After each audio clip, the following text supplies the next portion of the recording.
Innovation is in our veins. Soon the whole world will know our names. Sharing our knowledge and freedom reign. We here for the people, you know it's our way. Setting foundations is part of the dream. It doesn't matter if you're new to the game. Listen up now, cause we all gon' say, elevate, elevate, elevate, higher, elevate, elevate, elevate, higher. We gon' rise up, we all gon' shine. Work through adversity, stay on the grind. Elevate, elevate, this is our time. Elevate, elevate. Welcome to the Elevate Podcast, everyone. It's so great to have you all on one more time. It's your boy, Josh Dalton. And we are in studio. And we're on the same side of the table. Touching each other. In person again. Let's go. We're grateful to be back on with you one more time. And we got a guest with us because we all know when we're on the same side of the table. Means one thing. Yeehaw, baby. We are in the house, excited. Josh, you're high on something. Brought to you by Chill Street. Cut us a check. Yeah, cut us a check. That's going to cost $25. We're grateful to have you on and with us. We are super excited because, as we said, we have a guest with us, Reg Manzer, which we'll be getting to shortly. Before we get into that, we have a lot of things we're touching on tonight. We touch on Trump's raid. We touch on Halifax pressing issues, housing, transit, affordability, everything. Yeah, but mainly the Trump. No, just kidding. It's an hour 58 of Trump. Yeah, and 3 minutes about affordable housing. No, we dive into all kinds of Halifax related things, and then we touch on some pretty spicy things in the end. We also find out that our guest has never heard of Alex Jones. Good or bad, it is what it is. He hasn't heard of specific things he said. Well, that's interesting. So we'll get to it. We're grateful to have you on with us. Before we cut to that, please subscribe. Follow our socials. The love does not go unnoticed. Day to day, we're getting messages now more and more. It's just people saying what they like, don't like what they want to see. And, the feedback is wildly helpful, and we really appreciate it. Absolutely. We keep getting these love notes and mean the world. And we also get hate notes, which we also appreciate. So before any further ado, here's Reg Manzer. Welcome to the podcast, there we go. We're happy to be here. We are with Reg Manzer, which you'd be asking, who the heck is that guy? It's okay, you don't know him, but he knows a lot of stuff, and that's why we brought him on tonight. There's a lot of things that he's going to touch on. Tonight we have a lot to talk about, Halifax-related things. If you are here and you're not from Nova Scotia, it'll still be a good episode. There's some good things at the tail end of this, which you'll love. But we're going to be talking a lot of Nova Scotia-related things tonight. So just give you a heads up, you might want to fast forward a good 45 minutes or so, or check the chapters and see where we end up. So grateful to have you on, Reg. Happy to have you. Thanks for inviting me. It's awesome to be here. No problem. Thank you for wearing a white shirt. That was crucial aspect of the tonight. Yeah. So you didn't blend in with the background. I wore a black shirt 2 episodes ago. And the TikToks, I just look like I'm floating. Oh, nice. Yeah, it's just a floating head. It's a beautiful thing, man. But yeah, I gave you a terrible intro, but how about you give your own personal intro? Who are you? What are you about? What's your background? I think I probably should have prepared this beforehand, but true. Yeah, I'm a Haligonian, been here for 13 years. I went to Dal, did my undergrad there, did my master's there. I work right now in the impact sector, so that's all your charities, your nonprofits, and social enterprises. So I'm a researcher and a evaluator. So, and I should state right now that the views that I express are my own and do not reflect IONS or impact organizations of Nova Scotia. So we are funded primarily by government agencies. So do not want anything that I say to come back to them because these thoughts are my own. Straight up. Straight up. Fair play. We love to cover ourselves. Yeah, is that something you have to put on your Twitter and everything too? Because some people will put on their Twitter views are my own. Yeah, I don't really use Twitter, to be quite honest. Fair. Me Good. either. Sucks. Yeah, it's super toxic. It's a dumpster fire. It's super really toxic. I don't blame you. Yeah. But, no, I don't know. I just figured that you guys are known to push the boundaries a little bit. So is that what we're known for? Shoot. It's like, I'm going to just cover myself a little bit here. Oh, No, dang. I respect it, man. No, I mean, if you open up me and Reg's text messages for the past 24 hours, I was worrying him a lot of what was going to happen when he came on the show tonight. He was like, oh. Mostly about crickets. So. Yeah. We were this close to bringing on the cricket powder and the cricket protein bars just to try together. Luckily for Reg, we couldn't get our hands on them because apparently President's Choice is not selling them online anymore. I'm kind of curious why. I think the Conservatives canceled them. Yeah, they took that and ran. That was strange, but I don't know. The crickets weren't the president's choice, I guess. oh my gosh! Oh, shout out Joe Biden. Shout out Galen West. Let's go. Every audio we have. Yeah. I haven't used this pad in a while. It's been a couple weeks since I've been on the show. I forget which one's which. Yeah, I love it. No, sorry. Yeah. Let's go. We're here for it. Awesome. Well, we are so happy to have you on. And as you said, Reg said he has quite dabbled in a lot of different things. And, where'd you get your master's in, by the way?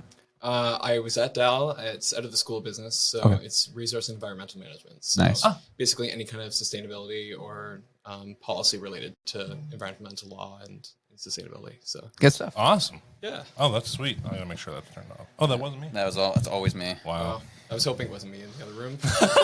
Yo, straight up. That's what's up. Yeah, iPhones. Yeah, straight up. Sponsored by iPhone. What I want you to do is I want you to lean in a little more. Okay, sorry about that. Yeah, you're good. You're good.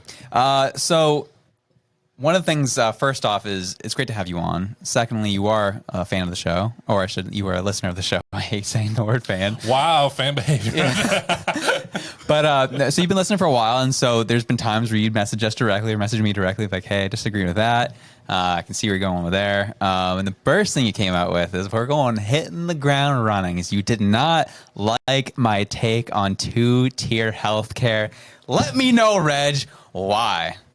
Because I worked 5 years in healthcare, so I feel like I have a little insight into that. Hit me. world. Let's go. I'd love to hear it. I don't think that two-tiered healthcare is going to actually solve the problems that you're looking to solve.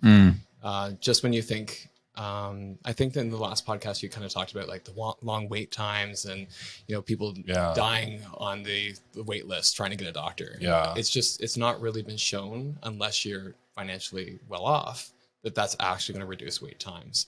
And so in countries where they actually did implement two-tier healthcare systems like the UK or Australia, they actually found in areas where they have more private patients that wait times are actually longer for the general public. So you're just you're kind of pushing the problem more on the people who can't pay for it. So it's kind of it's what's your point? No, I'm just kidding. No, I get work in nonprofits. I'm not in it for the money, obviously. No, I totally get it. So that makes sense. So you said I'm curious how they're instituted though in the UK and Australia, because I know they're instituted differently in say the Nordic countries that's working relatively well. Yeah. Obviously, I think Australia is a better representation of say our situation in Canada, because it's a much bigger country than it would be like say in Sweden or Finland or something like that, right? So what did you find was the issue of was it just the lack of resources that they still couldn't get public stuff out to kind of the more smaller communities, or? So when you think about the problems with healthcare, you think lack of doctors, lack of access, long wait times, overworked people. You're not really alleviating the problem by creating a two-tiered system. You're just what they're finding is that those doctors or physicians or healthcare providers in those areas are actually just they're kind of just making it more streamlined for their wealthier clients. And so a lot of times too is that you'll get doctors who will moonlight where they'll actually work in the public and work in the private. And they'll actually say hey, I could do this test for you in 2 days if you're at my private clinic, but it's going to be 4 weeks if you stay in the public system. And so the person who's obviously their health is number one, they're like, oh, well, I got to go to the private clinic. And so they're willing to pay for that. Which honestly, there's been times where, encountered health issues in my own family and stuff like that, where anecdotally I'm like, damn, I wish I could pay for this right now because this is important to me. Yeah. But it doesn't really solve the problem. It just means that I have the ability to access better care. It doesn't actually create better care for all. So I think that what you have to do is you actually have to look upstream. It's why are these doctors burnt out? Why aren't there more doctors staying? Why is the healthcare system overrun? What are the systemic issues that are causing funding problems that we're even considering a two-tiered system? And look at that first, because you're kind of focusing downstream by saying we need to create a two-tiered system because doctors are burnt out and they don't have autonomy. And I think I was telling you this before that my family doctor even said to me, I went in for a routine 5-minute appointment with her, and it ended up being like a 45-minute therapy session where she was like, I feel no joy in my job. I'm cutting my practice in half. She's like, I'm so Whoa. sick of being here. I want to, and she's an amazing doctor. So shout out my doctor. Let's go. But, A blessing to have one too. oh yeah, exactly. Yeah. And so, but she was just like, she said, I'm just done. I'm done with this. She said, I'd rather like leave my practice, leave family medicine, go work at the IWK or the QE2 as a general practitioner in their service. Yeah. She's like, walk in at 8:00 in the morning, do my stuff, walk out at 4. And she's like, not think about it anymore. She's like, in family practice, you can't do that. Everything is fee for service. Everything is like Right. So by the patient. they're like their own boss, right? Basically. They are. Yeah. And so you're running a clinic, you're paying for all the supplies, you're constantly dealing with MSI and trying to justify the things that you've done. Because I'm assuming at some point in time there's some bad actors who abuse the system. So then it's like, well, we got to come down hard on doctors. And it's like, no, you actually need more trust in doctors. Like I was telling you guys earlier, I had a bad car accident in 2014. Yes. So I actually still had glass in my jaw. And so I went into my family doctor and was like, if you don't remove this piece of glass, I'm going to take it out myself with the jackknife. And she's like, get on the table. Oh, wow. So anyway, she removed the glass and I was like, so grateful. I was like, thank you so much for doing that. And MSI sent me a letter being like, your family doctor tried to claim they did a surgical procedure. Like, is this actually accurate? And I had to call them up and justify on behalf of my family doctor that yes, she actually performed this procedure and that it was justified and valid. It's just what? So if you're not trusting your family physicians and they're already overworked, plus all the stresses that have come from COVID, like where you have patients that, were afraid to go to hospitals, were afraid to go see healthcare practitioners, and then their symptoms just snowballed. You've got all this strain now that has just like hit the system because, the pandemic's over. And so yeah, these physicians are feeling burnt out and feeling untrusted and just feeling like they're done.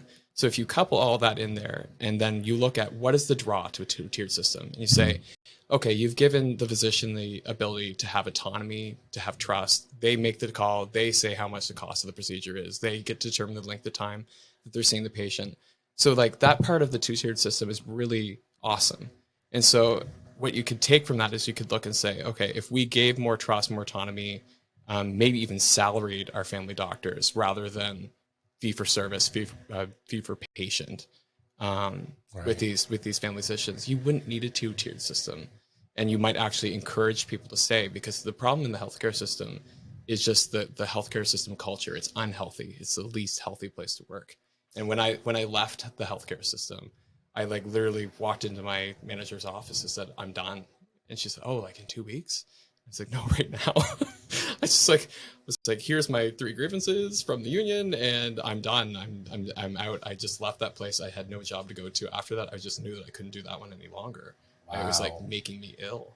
And so I was very fortunate that I had some good friends that were doing consulting. They're like, you have a business degree? I'm like, what are you doing in healthcare?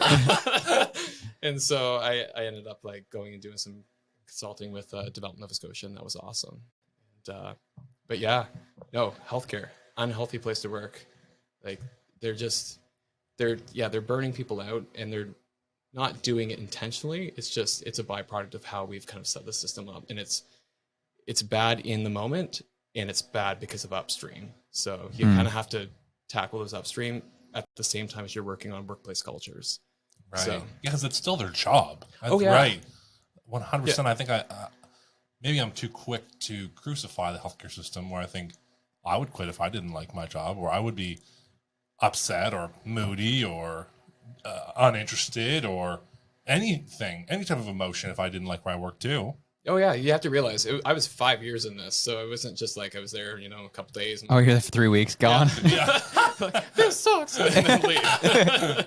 But no, you go in with the best of intentions too. Like I went in there, I was like bright-eyed. I was like, I'm gonna help people, and this is me doing my part for society. And then like after a while, you're just like, I am a small, cog in the great wheel that is healthcare, and it's just like I'm just getting run over. Yeah, So, if you're not, is it?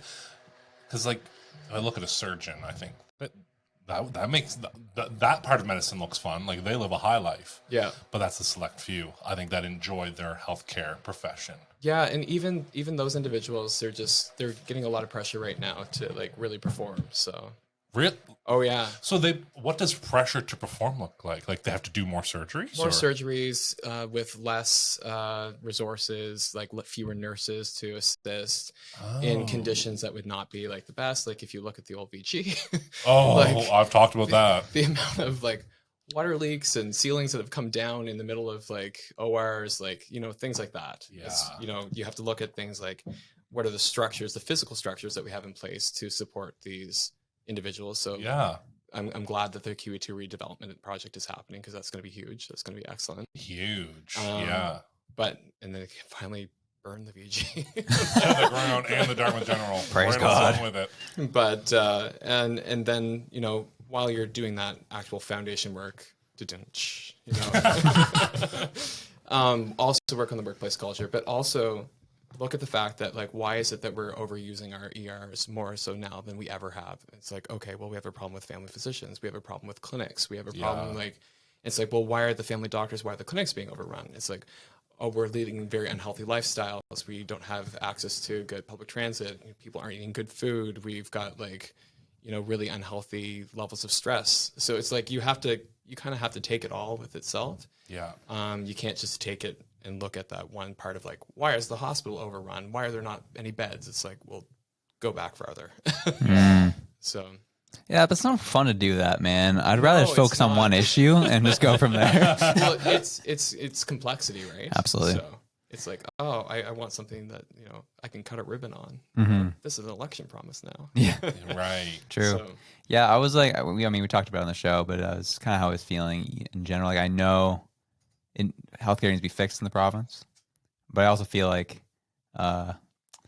Tim Houston didn't fully know what he was getting himself into either. oh God, no. Like the 2-week listening tour that he did, and I was like, that's nice. It's like, I'll applaud you for that first step. And like I said, I am a fan of Mr. Houston's, but I will say that it's a first step. And I think that this is such a large problem that's going to span election years that you have to kind of take it at that. And that you have to really be honest with people and say, like, this isn't something that broke overnight, so it's not going to get fixed overnight. Yeah. And so, by being like, we walked around the hot province, we heard from people, and you got the healthcare hero signs everywhere. It's like, yay. It reminds me of like the first couple of days when Trudeau first took office, and they took the city bus to work. And it's like, look at us go. And there's always that one first thing you always got to do once you get office. And here you go. And it's how many times have you taken the city bus since then, Mr. Trudeau? Oh, dude, no, 100%. Never. Bro, this guy's taking jets to Costa Rica, baby. Yeah. Or was it to Tofino during the Indigenous Day? Oh, yeah, in 100%. September? Tofino surfing, dude. Yeah. That's what's Like, up. oh, wow, that looks like reconciliation in action right there. Dude, he's reconciling those waves. Let's go. Yeah. I mean, it's all performative, I think. They're politicians. Yeah. They're good at what they do. I'd be just distinct in saying that, like, draw a distinct line and say they're federal politicians. I feel like there is a different breed. That's very So- true. That's a good point. So, That's very true. They're playing for a different kind of. yeah. Yeah. Which I was talking to actually a friend of mine who just immigrated from Nigeria. And they were talking about, we were talking about our concerns about Mr. Trudeau. And he's like, and the interesting thing, the way he put it, he's like, as bad as you feel like things are here, like Trudeau still doesn't have the amount of power that he could have. Like, he's like, go home to Nigeria overnight. President makes one decision. It happens across the country. Here, provinces actually have power against the federal government Right. to a degree, which is cool, which I agree with. I wish the provinces had maybe a little bit more say over their politics than they do. I'd actually prefer that. In what area? Oh, let's go. Let's go there. What area? You're gonna get me in trouble, Reg. I'm just saying healthcare is a provincial responsibility that's mostly funded by the federal government. I actually think that you should kind of almost flip it. I think that healthcare should be a federal responsibility that's delivered by the provinces. Because I think that when you look at the things that, are demanding the most money, it's healthcare, education. What are the things that should be standardized across the country? Healthcare, education. It shouldn't be if you go to one province because they're a little bit richer that they have a better system. Almost I feel like they should, though. almost like two-tiered, Like, Yeah, exactly. this province is wealthier, so therefore they get better healthcare. I was like, I don't agree with that. No, eh? No. You do? Yeah, I think so. Why? Oh, No, okay. So I'm trying to walk this in my head. So, Yeah. I get what you're saying, and I actually think I still prefer actually provinces having more say over their healthcare system than because I feel like if you put another layer of government intervention in there, it causes more issues because more money is wasted. I find when you add an extra layer of government in there, that's my concern. I feel like in healthcare, you're not wasting a lot of money, though. I feel like if anything, they're looking for more money for a lot of things. Well, of course, people are looking for yeah. more money. Especially, I know the CEO of the Kiwi 2, or not the Kiwi 2, of the Children's Hospital. There's a lot of nice big people who've got some C-suite jobs out there making some good cash, and those people bother me. Those are the people I'm talking about. I'd agree with that. that is fair. Yeah. Yeah, especially when they removed the CEO of the health authority and walked in the CEO from the Port Authority. And they're like, oh, did they? Ships, hips, they rhyme. This seems like a good fit. My God. So, Yeah, no. but yeah. There's definitely, I understand what you're saying in that respect. I'm thinking more of like the way that funding flows. Right now, you have a provincial government that goes and kind of begs on behalf of the province to the federal government, like, please give us more healthcare dollars. And it's like, we need to build a hospital, see the sick child. And, they have to and then they're like, oh, well, maybe if you get your public to do whatever, and then the deals are made because healthcare is a need. I just really feel like if it was a federal priority, healthcare, then that things like a federal pharmaceutical plan or a federal dental plan or these other things that they've been throwing around would actually have more teeth, because right now, how do you have a federal dental or federal pharmaceutical plan if your healthcare is delivered provincially? Right. It just, they don't really align. It's how does the money flow, I guess. Right. So yeah, I don't know. Good point. I'd be interested in kind of looking at the finances of everything because I'd be curious, because based on what you're saying, it feels like the provinces can't collect enough money, and the federal government is collecting more taxes than the provinces are, and that's the issue they're running into. Yeah, I don't know the exact amounts, the differences, but I would say that the federal budget is probably a whole heck of a lot larger than the provincial budgets. So just by virtue of size. Yeah, absolutely. Yeah. So. Yeah, that's fair. Because when you think about federal priorities, you've got the post office. That's a really important. And back in 1867, it was getting your mail and going on the train, and the military were the big things. So, but we've moved into the future, and we've realized that maybe educating people and keeping them healthy is important too. So but Good call.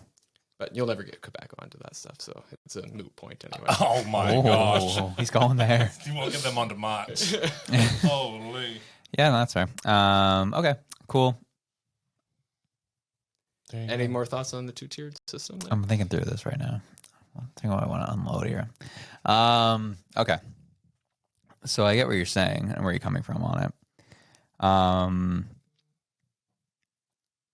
So it seems like it's more of an issue of having enough staff than it really is about being a two-tiered system. Is what I'm gathering. Yeah, because even if you created a two-tiered system, like if we said, tomorrow, two-tiered system, you're still going to have those people that aren't trained for the jobs. Like right now, my wife who works at the QE2, she's, said 5 years ago, her patient load was 3 or 4 individuals that she was consulting on the one floor, and then a bunch more on the next floor. Now it's all 12 beds on that floor are a consult. So she has to see every single patient there, and then is still expected to do the other duty. And so because people have been so burnt out with COVID too, that they've just not come back to work, that whole great resignation thing doesn't just stop at the tech sector. It's really hit the healthcare industry hard. Wow. And so I know anecdotally a lot of nurses that have said I just can't do it anymore. I can't keep going this way, and have just left. And so if you have those staff shortages, and then you're by the way, there's this really juicy, private clinic, you're just going to pull those from an already stressed system. And so you're just going to create more problems that way. That's a really good point. Right. So you need first and foremost the bodies Yeah. to even support a two-tiered system. Yeah. So I guess when I put out the idea of the 2-tier system, this is where I go. Okay. Is so yeah, like this is laughable for me as a user experience designer. But like when I talk about 2-tier systems, I did skip the step of like in my head, I was like, if you offer a 2-tier system, then you have a more interesting deliverable or offering to those south of the border to come up and help out. Mm-hmm. That's more what I was thinking with it, and was interesting to me. Yeah, so in the UK, where they introduced the two-tier system, they were like, okay, it's a pay thing. We're worried about doctors leaving the public system, going into the private, because they're going to make more money. And so they upped the pay for private practitioners to try and meet those private So rates. the public. Yeah, they upped the private, or sorry, they upped the public the pay to match the private. Yeah. And they didn't see the switch over of people leaving and coming back to the public, and they didn't see, like, they still saw people leaving the public sector. And what they found, there's like a whole journal article on this I can send you guys later, but basically what they found was that it wasn't so much the pay that was actually influencing it. It was the workplace culture, the fact that they had autonomy, the trust, those things I was kind of mentioning before about like what makes a job worthwhile working. It's, feeling that you are the expert in what you're doing, that you're doing good work, you're doing meaningful work, and that you have the adequate resources to do it. And so when they were in that private setting, they felt like they had those resources. So it really wasn't as much about pay as people think. Interesting. So it really is more about how are we building the resources around people? How are we building that culture around people so that they feel supported and they feel that they can do the best work that they're doing? Because when you there was like a really heartbreaking story about a nurse that was in the media a week ago on the CBC that was basically talking about like, she's just like, I'm watching people die, and she's like, and there's nothing I can do. And she's like, I just go home and I cry. It's like, that's real. That is real for people. So it's like, if that's the culture you've got people in, like, they're obviously not going to bring their full selves to work. They're not going to bring their best selves to work. So it's like, you gotta fix the culture. It's not so much the tiered system. It's actually the workplace culture and getting more bodies in a way that's like sustainable. Of like, why is it that we can only have so many doctors trained per year at Dal? Right. Like, why? Yeah, why they couldn't limit you? it, right? Yeah, they do. They limit it, and it's like you have this many doctors that actually like go through med school, and I have a couple friends who have gone through med school, and they're like, I hope I get a placement. It's like, why isn't that just a thing that happens? So why isn't it just like, you're a doctor, like, here's your newbie doctor to follow you around? Yeah. So, but yeah, so like they're saying, I hope I get placed, and so I hope I find a spot. So Wow. yeah, so if you've gone through the whole rigors of an MCAT, which is not an easy task, then you've gone through the rigors of med school, then to not find a residency, like, That's crazy. Yeah. that's nuts. And you're like, why are there no family doctors? It's like, you're really not making it easy. Right. And so It's actually it's something some of my wife's actually facing with school psychology. yeah. Is like, schools are in desperate need of school psychologists, but it's so hard to get into into a program because they only take like 5 people a year. Yeah. Like, what is that? 5 people. I don't understand why that is, because it's like, these are things that are desperately needed. Mm-hmm. And you don't just see it in healthcare, you see it in the trades, you see it in all different industries, where you're just like, why isn't it that we've prioritized this? But Right. I couldn't tell you. But Yeah. It's interesting because I was asking her, I was like, I mean, when you get out of school, like what's the job market look like? She's like, I can get a job wherever I want. Literally, straight up. And Yeah. she's like, literally the hardest part was just getting into school. Yep. And I was like, dang, that's nuts.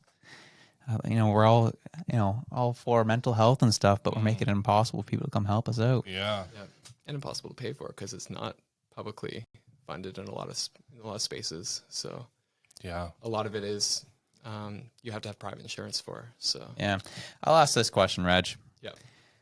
How much tax are you willing to pay for all the things you ever need in life? 75%, 80%, 10%? Depends. All the things you think of, like, if we had mental health services that were proper and did the job that we wanted them to do, people, had the healthcare we needed, The roads are actually no potholes, none of that. They've got the underground heating, so you don't even have to plow them. 100%. That's what Russia does. Russia does this. And how do we not have this? Russia does do it too. Well, different way. But yeah, like I'm curious, what would be for you? Like, I will happily give away that much of my income if we had all this. I don't know. I think that it's not just about the income. I think it would be about the autonomy in how that money is spent. Because Thank you. That's where I would probably say that if I had faith in those spending it, then I would happily give more. Yeah. I think it's my trust in those who are managing the money that makes me skeptical to give it. So if I had more faith, more trust that those who are spending it wisely, spending it in a way that's transparent so I can see it, and communicating it in a way that's easy to understand. Because like financial documents don't have to be hard. That was one of the big things I learned with investing. I thought investing was like this big boogeyman of a topic that you can never do. It's really easy. And it's really easy to do well at investing. But if you don't know that and you can't see it, then, Right. you're not going to do it. It's the black box. Yeah, exactly. So getting back to the original point, though, it's like if I don't trust and I can't see and I don't know what's happening with that money, I'm going to be less likely to let go of it. So if I can see, one, the roads are clear and pothole free, and we've got a train that runs here and picks us all up. Yeah. And, healthcare is great. We've got good public parks and, adequate housing for people, like things like that. And like you see that in action. And then you also like when you see the breakdown from the government, they say, here's our laundry list of items. Here's how much they each cost. And here's what we're working on. And the budget actually felt good. Right. Then I would be like, yeah, of course. Like here's more money, because I feel like that would be a good use of it. It's feeling like my money is used well. Yeah. And So do you feel like would you think it'd be positive if the budget balanced itself? I was thinking about pulling out my Jean Chrétien. Oh my gosh. I love it. The truth is a truth. Or a proof. It's a proof is a proof. That's the proof. You have to look that one up.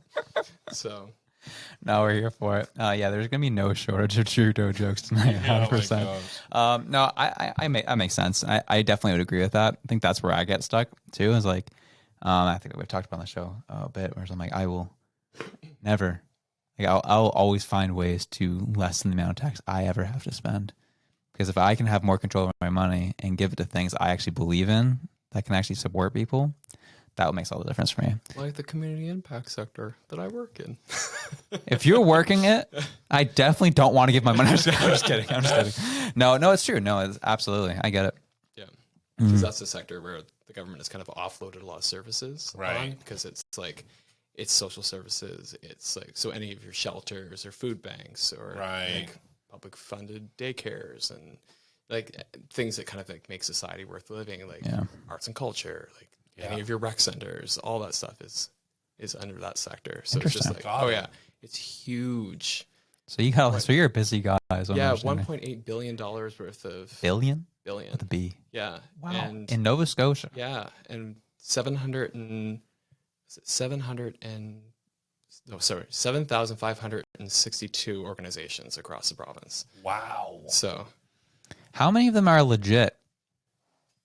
Quite a few of them. You think? Like you get some that are like housing associations. So they're like, we're only here to make sure that our road is plowed and salted. And then you get like, it's true. Nice. And they perform a function. And then you get some that are, we're seniors that meet and support each other and have a games night in a local community hall. And then you get some that are like, we're a massive shelter that is like bursting at the seams that can't get enough beds in here to give people room to sleep. Right. So you've got such a range. And then again, you've got the community theater that's also in that. So it's huge. Right. But have you ever come across any type of people that like the organization seems suspect and they're abusing the system for like a tax shelter? I actually different type of shelter. I really haven't. Okay, Honestly. that's good. So I like to hear That's that. really refreshing to hear. Yeah.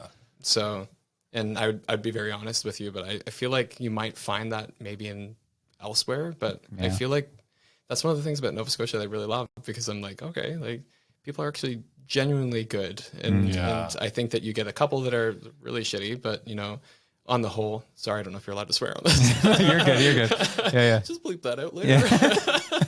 Yeah. But yeah, on the whole, I think people are generally pretty decent. I mean, I dropped my, credit card with like lots of credit room on it the other day at the mall, and it was losing my mind. I was like, I've got a whole trip booked on this, and also like there's lots of room to tap if somebody wants to go.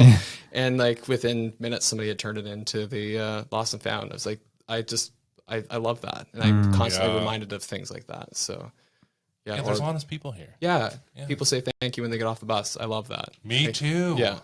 So, or even another thing on the bus the other day, there's a lady that like couldn't find a bus ticket, and she was like searching through her purse, and somebody was just like, "Here you go, take this bus ticket. It's for you."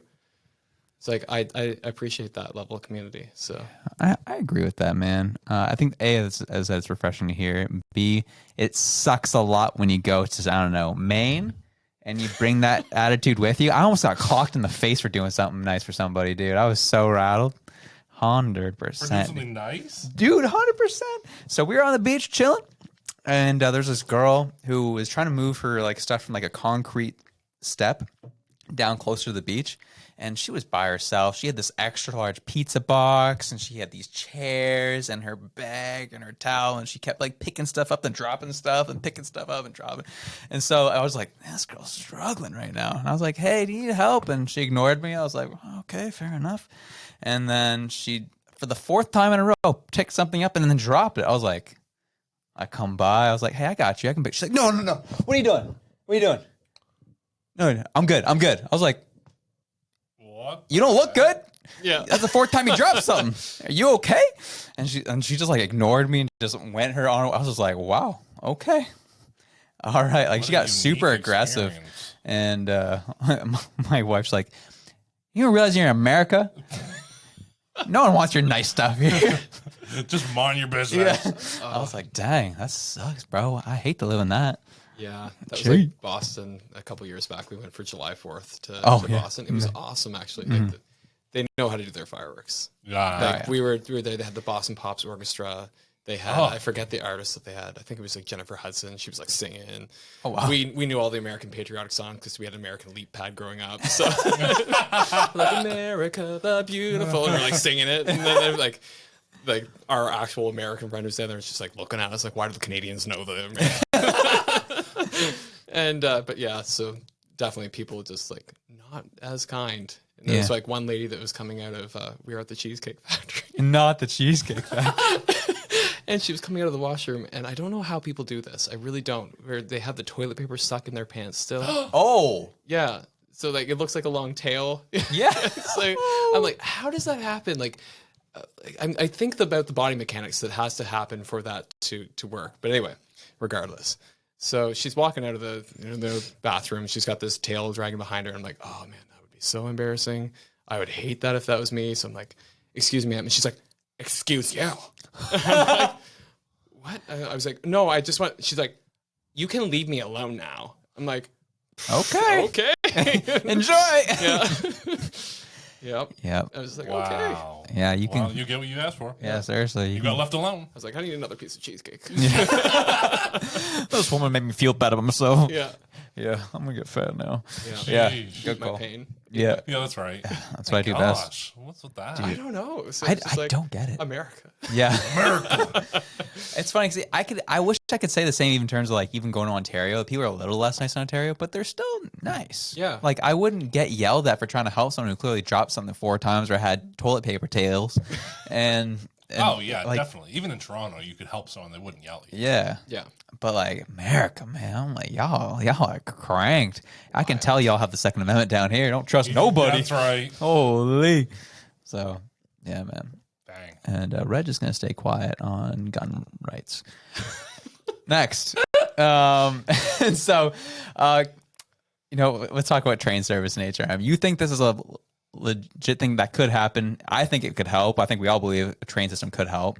How is this possible, though? I think it's more viable than people think, because if you look at places like Vancouver back in the 80s, they had roughly the same population as Halifax does now, and they put in a train system, and then they found like, development happened all around the train terminal. It's like, oh yeah, like you put stops in that are accessible for people to walk to. Of course, they're going to build around that. And so in Halifax, the problem is we have the rail line, but we've put the ports like in the most inconvenient places. Yeah. It's like just cross under 2 bridges and like turn the corner and then you got to the Fairview terminal, or it's like you can drop it off at the very end of the Point Pleasant Park and hopefully the trucks can get through downtown. Right. Like, Oh gosh, it's awful. we're going to plinko with the pedestrians to try and get these boxes moved. And it's just like, And to those who are not from here, you have to understand the only road in and out is literally the length of this table. No, maybe that's an exaggeration, but it's literally a 2-lane road that one side has parking on it, and that's it. And it's constantly backed up. it's nuts. one way. Yeah. Yeah. Yeah, there was one night being downtown, a friend of mine and I were just like, this poor truck driver was like trying, he had taken a wrong turn or something, and like he was trying to back up, and he was just like not having it. Yeah.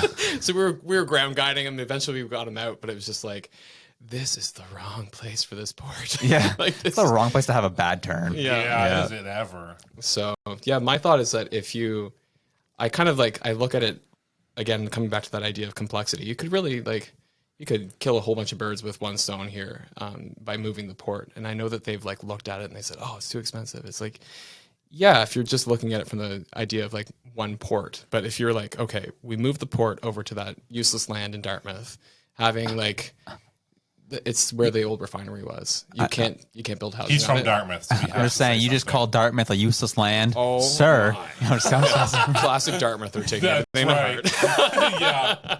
Like it means anything. Yeah. I mean, what hurt? Yeah. Oh!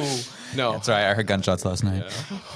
I'm just kidding. No, those were fireworks. Yeah. They're Oh, fireworks. true. On August 8th. Great. Man, they've been going off nonstop. where I live. God bless. I live Nova like Scotia. down by the shopping center, and there's just like fireworks going off. Like, what are we celebrating? You sure they're fireworks? You sure they're They fireworks? actually, 'cause you can see them. Flares. It's Flares like, are going up. It's like Roman candle, Yeah. Roman candle, and then you just like bunch of drunk people. Like, yay! Like, okay, amazing. Nova Scotians are easy to please, man. I love it. They are. Just go to They're Bangor. They're just living their best life, That's and I'm like, right. you know what? I'm happy for you guys. Like, You're hurting no one. hurting no one, having a good time. Love it. You know, Someone's going to complain that it upset their dog, and I we're all know, going to move on. of course. You know, Yeah, your little chihuahua's freaking out. Your chihuahua's an idiot. Yeah. Like, we're out here roasting dogs. dude, I'm in this Facebook group. I have a property in New Glasgow, so I joined this Pictou County group. Okay, yeah. And every time there's fireworks, like 30 to 40 people will go in and they're like, my dog is having a panic attack. This is unacceptable. I'm calling the city. They got fireworks banned in the town of New Glasgow. No way. Banned. Not even for Canada. The government can't even do it. What do they do when thunderstorms happen? Right. So if you want to see fireworks in Pictou County, you have to go to like Trenton or Pictou. Oh, that explains why I got in trouble for lighting off fireworks in New Glasgow Yeah, one no. time. Oh, yeah, no, it's like a big deal. No, no. Is that wasn't me. actually a thing that happened to you? Yeah, legit. Yeah. Yeah, no, they don't like it.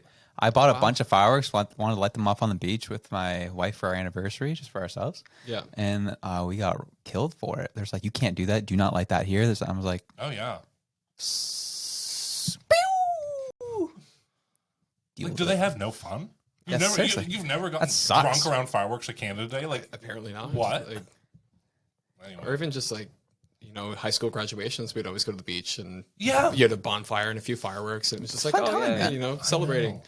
And I find it so funny because it's like people, you know, our age, we get penalized for, oh, you know, you growing up, you never went outside, you won't play video games, whatever. And then we go outside and do things, and then people are like, you shouldn't be doing that. Oh, I know. What do you want me to do? It was so great. I was very close to my grandparents because my mom and dad had me very young. So my grandparents were younger. They were kind of like the age of most people's parents. Yeah. And I just remember being at like a school function or something like that, and one of the ladies from the community rolled up and like had a whole bunch of stuff to say to us because we were young. And then I was like talking to my grandfather about it. He's like, that lady? He's like, you wouldn't want to seen her when she was young. It's like, she's one to talk. And it's like, so I feel like people just kind of forget what it is to be young, I guess. I know. Or like you saw it in COVID when they're like, oh my God, there was 10 people gathered on a dock talking. It's like, you know, they weren't selling drugs or anything. It's like they were literally just like supporting each other and like talking through a pandemic, you know, and their teens. Communicating is also not old people's style. Yeah. But no hate to the old people, but there's some of them that have forgotten, I think. But I also can't relate to being old, so yeah, exactly. You know, I can't judge them too hastily. Yeah, except for you've roasted them multiple times on this podcast. Well, especially during the time last year. We're coming up on that time of parties happening in the streets. Oh, so that's gonna be fun this year. Isn't that awesome? About that. Yeah. Oh my God, I lived on Walnut Street when I was in my undergrad. Oh yikes! Oh, baby. So there were some good times had at that house that we lived at because we had a full house. And it was supposed to be 4 bedrooms, and we fit 7 people into that house. It was like everybody and their boyfriend, girlfriend at that time were like living there. And they were like, "We're throwing a party. Let's go, boy." Yeah. But yeah, moving port to the Dartmouth side. Yeah, let's get that. Sorry. Yeah, that's all good. That's my fault. But yeah, so if you move the port over to the land that's in the Dartmouth side that used to be the old refinery. Yeah. That property is highly contaminated.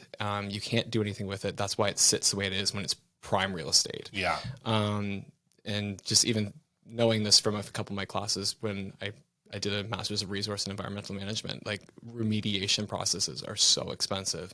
So you'd have to actually like carve out all of the soil, cart it away, burn it to try and burn the hydrocarbons out of it. It would be billions of dollars just to try and make it into something. Interesting. But what you could do, which isn't like ideal, but I mean, it's an interim solution and probably like not the worst use of it. Just cap it with asphalt. I mean, that's the whole point of a port. Turn over that thing. Yeah, because you have all this prime real estate that's down at the end of the peninsula that they've asphalted because they need a spot to store the boxes. Yeah. Right now, they're looking at redesigning the Windsor Street Exchange so that they can make it easier to store boxes. It's like, really? It's like that could be housing. That could be very expensive housing that brings in a lot of like good property tax dollars that you could then use for other things. And think about the rich and elite that wouldn't mind living beside, Halifax's Stanley Park, basically. Right. Yeah. I say that because like when you go to Vancouver, Cole Harbour in Vancouver is a very well-to-do, very rich area right on the cusp of Stanley Park, which is like our Point Pleasant. Yeah. And it's beautiful. Like you can drive, you can walk, you can drive, you can get to Stanley Park from any vantage point. Whereas like right now, like Barrington kind of stops right now and you have to find a way that go up. You go down Yonge Street to finally weasel your way into Point Pleasant. So it's disconnected from the waterfront. And so I looked at it and I was like, I mapped it out. I was like, if you took all this land that you're using in the Fairview terminal where people will have to try and get under the bridges, if you took all the property that's currently down at like Halterm, the port at the end of the peninsula, you combine them, you could fit them both over on the same property that you've got on the Dartmouth side, and you're only 500 meters away from a major highway, and you already have a rail line there.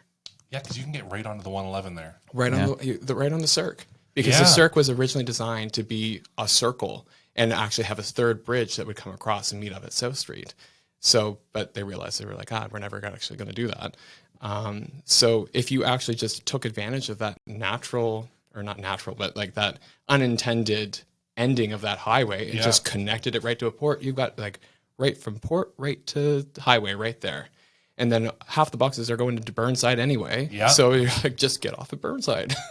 So it seems like it would be an expensive upfront cost. It would be a lot of change. But the thing is that you could then take that land that used to be the port in the downtown, you could completely change that into housing, very expensive housing, and reap the benefits of that. Yeah.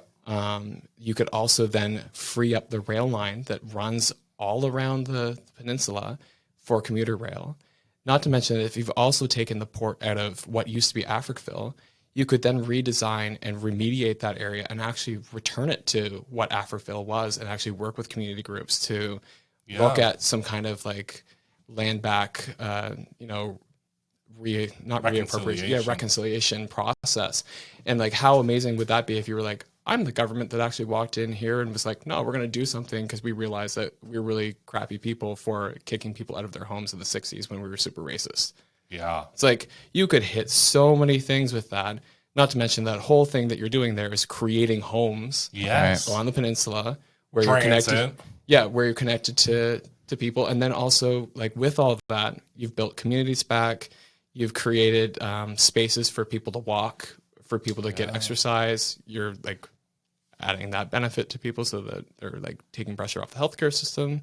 Like there's so many things that you could do with that, but it's just to try and get the people to work that, you know, are with the port, with the people who are working with transit, who are working with housing, who are then working, like, you know what I mean? And what about CN? That's the other big thing, Because right? they don't like the thought of giving up their lines, right? Well, the reason they don't like the thought of giving up their line is because their line is what is, you know, profitable for the port. Like, so Right. if you take the port out of the equation, CN's like, well, we don't care about that rail line. They're like, we care about servicing the port. Understood. So Interesting. So they would just up and move with the port. yeah, Got it. yeah. So Oh, so they're not actually the biggest roadblock. no, Because a lot of people like to put CN in the no, forefront it's of the being port. the roadblock. The port is the roadblock to the train.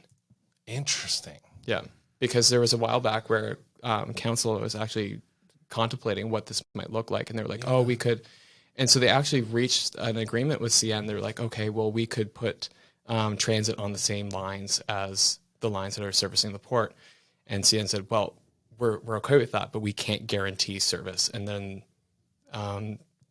like Halifax Transit was just like, what's the point of having a train if you can't guarantee that it comes in on time? Like that's the biggest complaint right now about buses. Yeah. is that they're not Another on time. unreliable Yeah, exactly. mode of They're, transportation. we're not paying like X number of millions of dollars for another unreliable mode. Like why would we do that?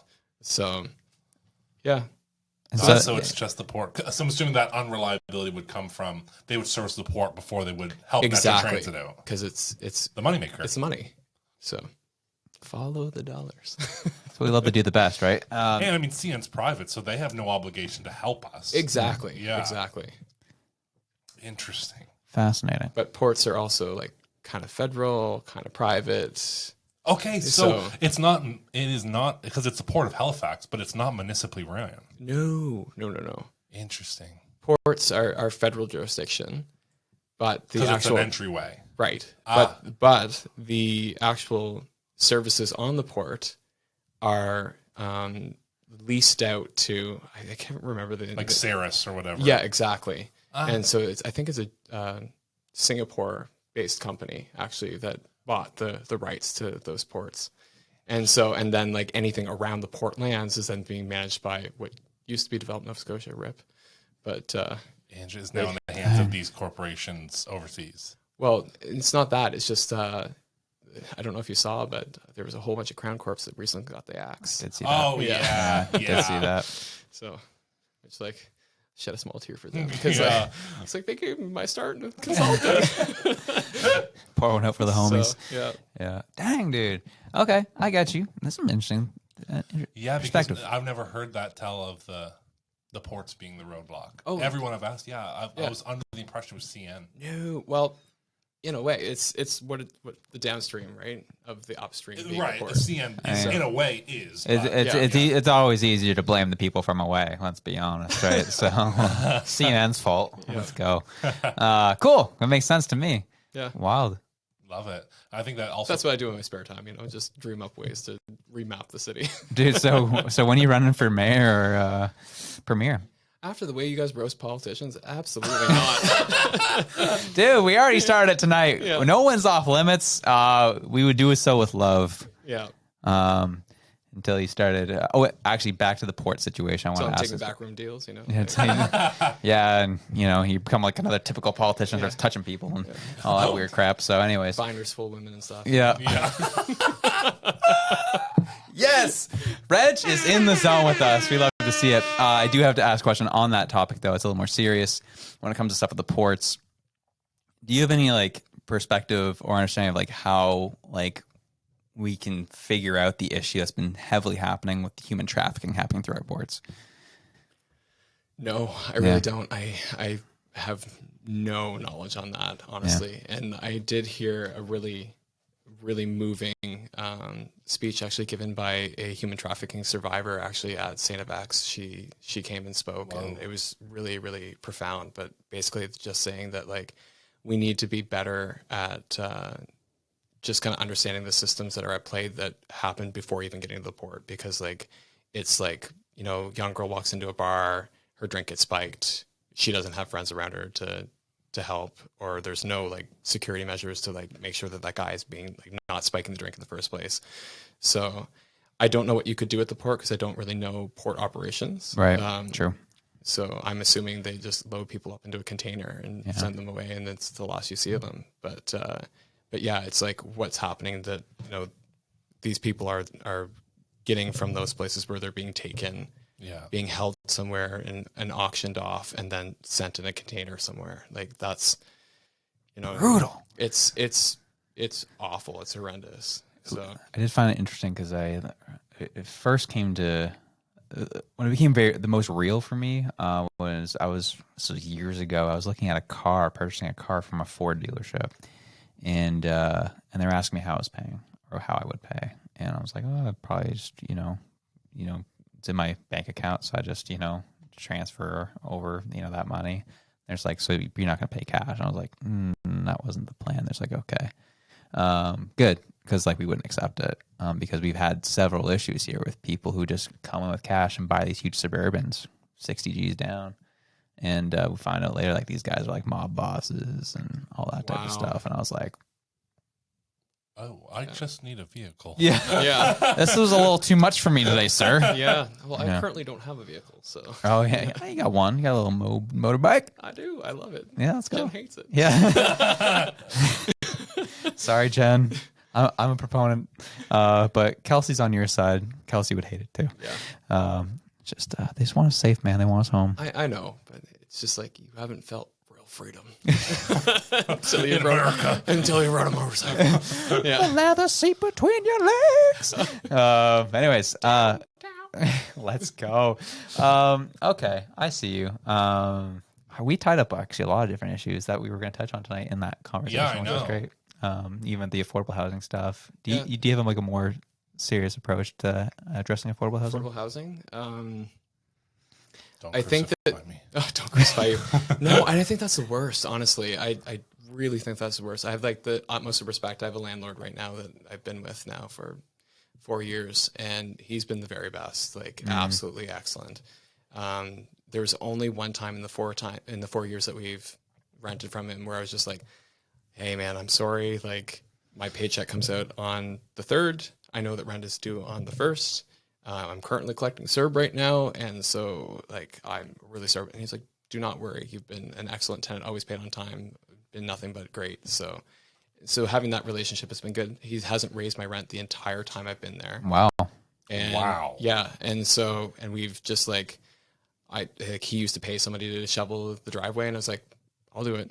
Like, and he's like, It's great. a two-way street. Yeah. And so like he has somebody that does lawn care, but I'm an avid gardener. I've got a couple like boxes of carrots and stuff in the backyard. I've got my beets, my carrots, my peas.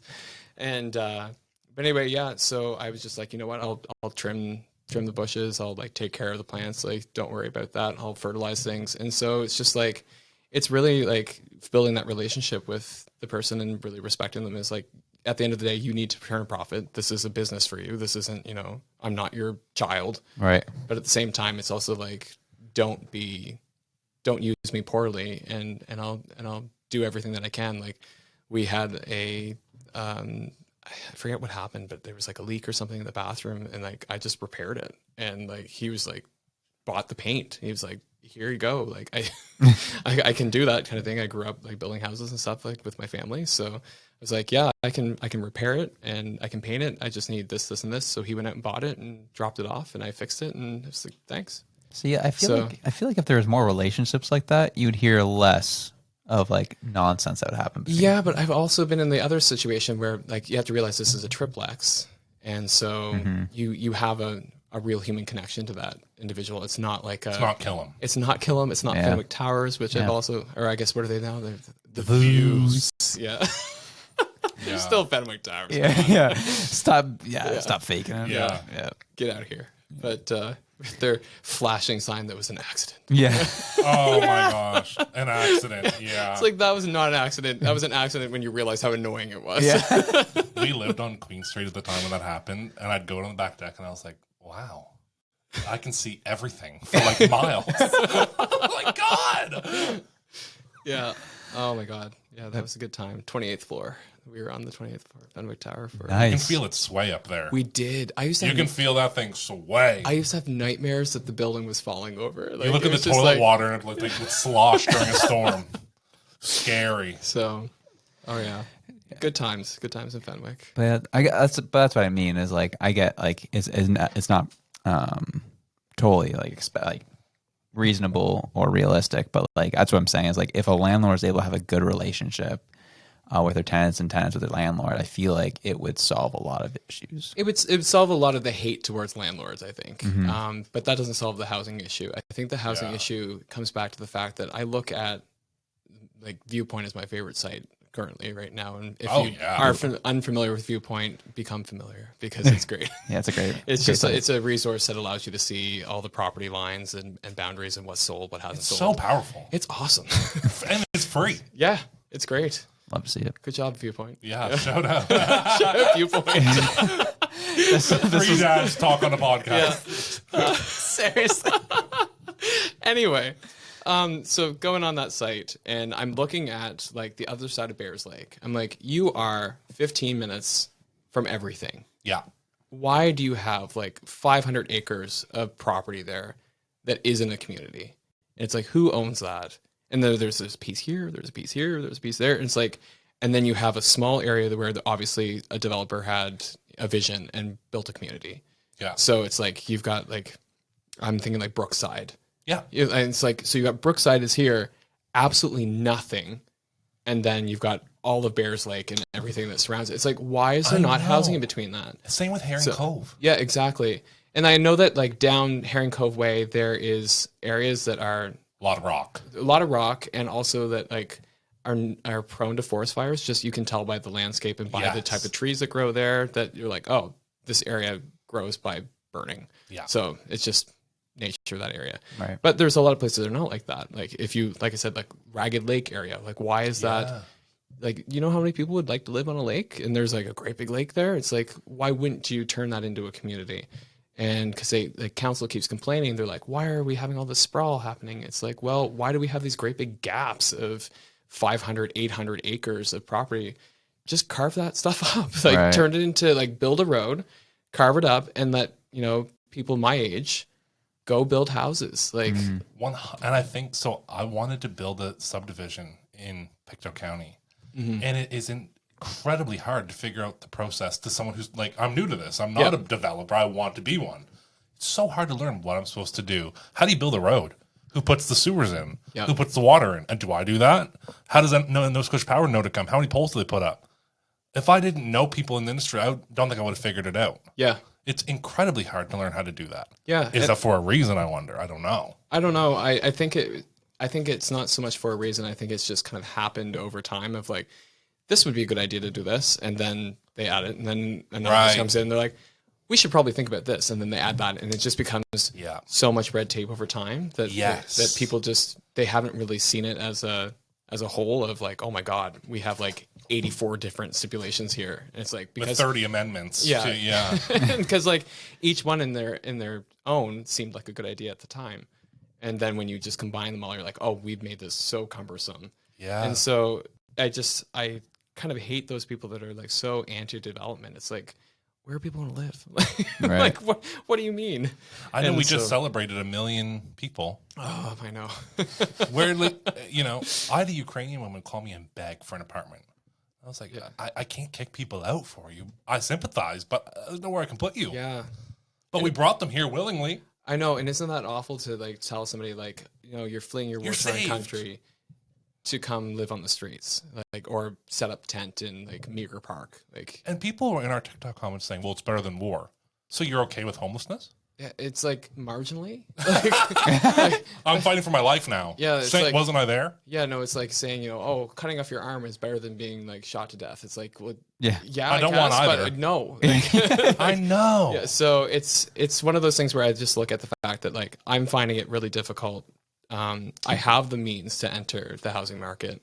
I just have chose not to. One, because like at this point in time, I don't have a car, and that serves me well because I can walk everywhere that I need to be. And our rental unit is beautiful, and my relationship with my landlord is good. But like, you know, in the next couple of years, I'd like to have my own house, and I would like to get some property with that. I don't want to live in a condo. That's just not what I want. And so it's like, what do I have options of? It's like, well, I can go Porter's Lake, or I can go out like to Timberley, or I can go way past Lower Sackville to kind of get that kind of housing. It's like, and the reason you can get that kind of housing is because they've divided up the land and made it accessible for that. Yeah.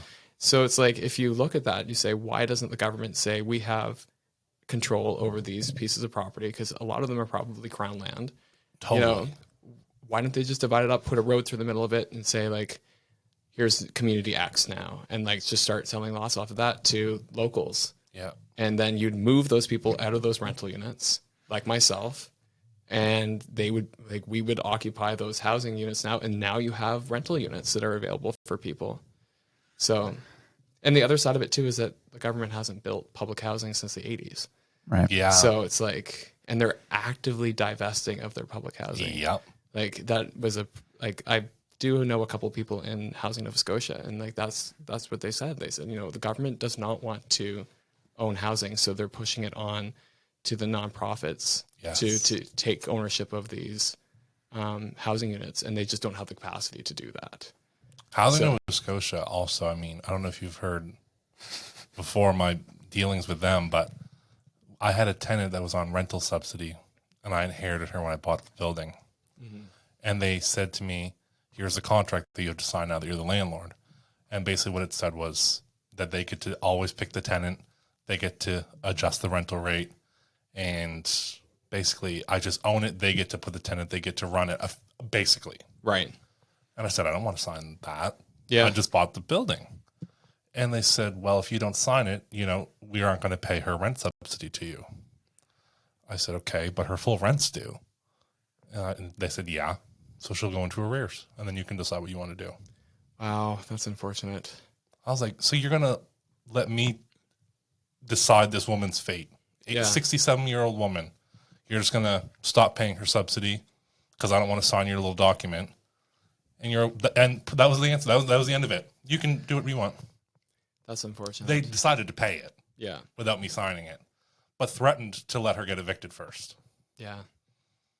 And again, that's like, it's, you know, the government. You have to bring everybody to the table, right? You have to bring landlords, you have to bring like housing associations and nonprofits and the government to the table, and you have to say like, we need to come to consensus here. We need to find a way that like suits everyone. You can't vilify people, because at the end of the day, like landlords are not in it for, you know, public housing. Like that is, you know, the people who are working in nonprofits. That's their mandate. Yeah. Landlords are there to make a profit.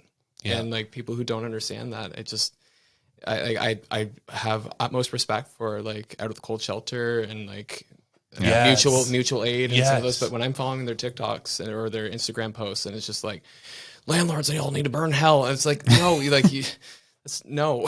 It is an odd angle to take. Yeah. And it's just like, no, I'm fully support everything that you guys do and everything that you stand for, but I think that you've got it wrong in this area. Yeah. And so it's just like, it's like, yes, there are some awful landlords out there. Yes, there are some good landlords out there, but at the end of the day, it's like, that's a business. So, you know. Yeah.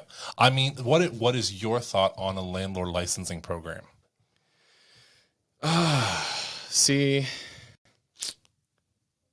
I don't know, because like, are we going to extend that to hotels and Airbnbs next? Like, you know, it's accommodations industry.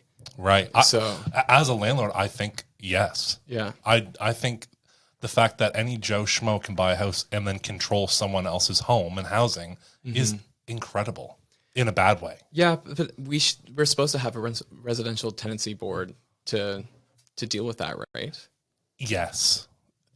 The issue is the tenancy board is 100% like the tenant's board. Doesn't matter what I say as a landlord, the tenant's generally going to win. Okay. So I think if you have landlords in a position where they're trained or accredited to do the job, for example, like the way I look at it is you wouldn't let, you know, a doctor control your health if they didn't have some sort of certificate. Yeah. Why is the rights to be able to operate housing just in anyone with enough money? Yeah. That just, and me, anyone with enough money controlling something just sounds scary. Yeah, I can get on board with that, honestly. Yeah. That makes sense. I don't know what the solution is, but it's like the anti-landlord talk is comical to me. It's not helpful. Yeah, it's not. It's like, I don't know what the word I'm looking for is, but it's a distracting argument. Yeah. It's like big time. Vilifying landlords doesn't build more houses. Right. Yeah, it's true. Like you can, Destructive. Yeah. It is. And then it's just like, again, it's like what I said about like politicians, like, people hating on politicians. It's like, doesn't make good people want to become politicians, That's right. Hating on people doesn't make anything better. Yeah. So, it's true. It's true. I just love hating on people. Oh, I think it's the lowest form of comedy, Josh. Sorry. I think people should talk about their bad landlords, though. Oh, yeah. I don't think we should stop talking about landlords in general. I think if you've got a bad landlord, that's a problem. 100%. Yeah. But wasn't it a bunch of landlords that got in trouble because they were creating a blacklist of bad tenants, though, too? Oh, 100%. Those groups Yeah. are all over Facebook. I see them like suggested. He's in them. No, He started them. no, I was in a group called I can't remember the name of it now. No. Sheesh. I was in a group and it was like real estate investors or landlords, something Halifax, and it's basically a place where you could trade like contractors' information. Like, I have a good guy who does roofing; he can help you. Right. Or I've got a private land. Do you want to do it? And stuff like that. And one day I do property management, and one day maybe someone took notice that I was gaining a little traction, and whoever runs that group, maybe that's just hearsay, but one day I was blocked. And the person who runs the group runs a property management business. And I was like, oh, baby. now other landlords don't like me. I was like, what's going on? You can't win. You can't win. Eat the rich, eat landlords. We're all getting fat off that landlord meat. Yeah. So I just don't know. I think there are just a certain type of people who are just nasty. And just it's who they are. Yeah, and I also think that it's like, it is low-hanging fruit where it's just like, what's easy to point at? Landlords. It's like Absolutely. It's the first if there ever was It's a great TikTok, man. if there ever was a theme to the night's episode, it's like, what is the problem behind the problem? That's a great point. This is the first time we've really dug deep into like what's behind at least what everyone says is the problem. Yeah, because like that's the primary source of my research in my job. It's like I deal with all the nonprofits in the province and charities and things like that, and they're all like, we need funding. It's like, okay, but what's before the funding? Like, because they're like, we need funding, we can't hire people to do the work that we need to do. And it's like, that's very real. And that's like, going to somebody and be like, oh, you don't actually need the funding. It's like, they're going to spit in your face. Yeah. So like, do you know what I do? I work 80 hours a day for like pennies, Yeah. I could go to McDonald's and get more if I'm doing this because I care about people. And you're like, of course you are. But it's like, when you look before that, it's like, okay, like, but how are you describing the impact that you're making? Like, who's the relationships that you've built with in government? Like, how's your relationship with your funders? Like, and like actually looking at like, how are you communicating the work that you're doing and the value that you're bringing? And like, sometimes that story's missing, and they're like, we aren't getting funded. It's like,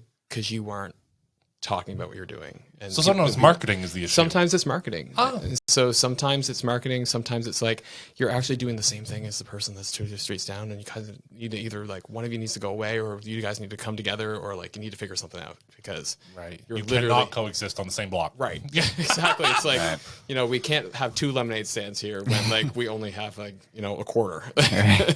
Right. So it's like, and then sometimes it's like, maybe there's like a lack of volunteers or a lack of board members because every nonprofit in the province has to have a board that oversees them. So it's like, and you only have so many people that can volunteer their time. So it's like, if this organization is struggling with having board members, it's like, maybe you have a shared board system. Like, if you're going to pull from the same volunteer pool anyway, like just meet on the same night and like, for this half an hour we talk about these issues, and this half an hour we talk about your issues. But it's like, it's finding those upstream transformational pieces that you need to like bring forward. So it's the same thing in the work that I do right now. It's the same thing in like healthcare. It's the same thing in housing. All these, like, what do they call them? Not horrible problems. It's like it's got a term. I can't remember, but I don't know. Wicked problems. Oh, Yeah. So wicked problems are like healthcare, housing. Oh, I get it. The main pillars. Yeah, the foundational pieces of society that like are complex. Yeah. So yeah. And they all have a problem right now, basically. Like there's like a problem in each of them. Wicked.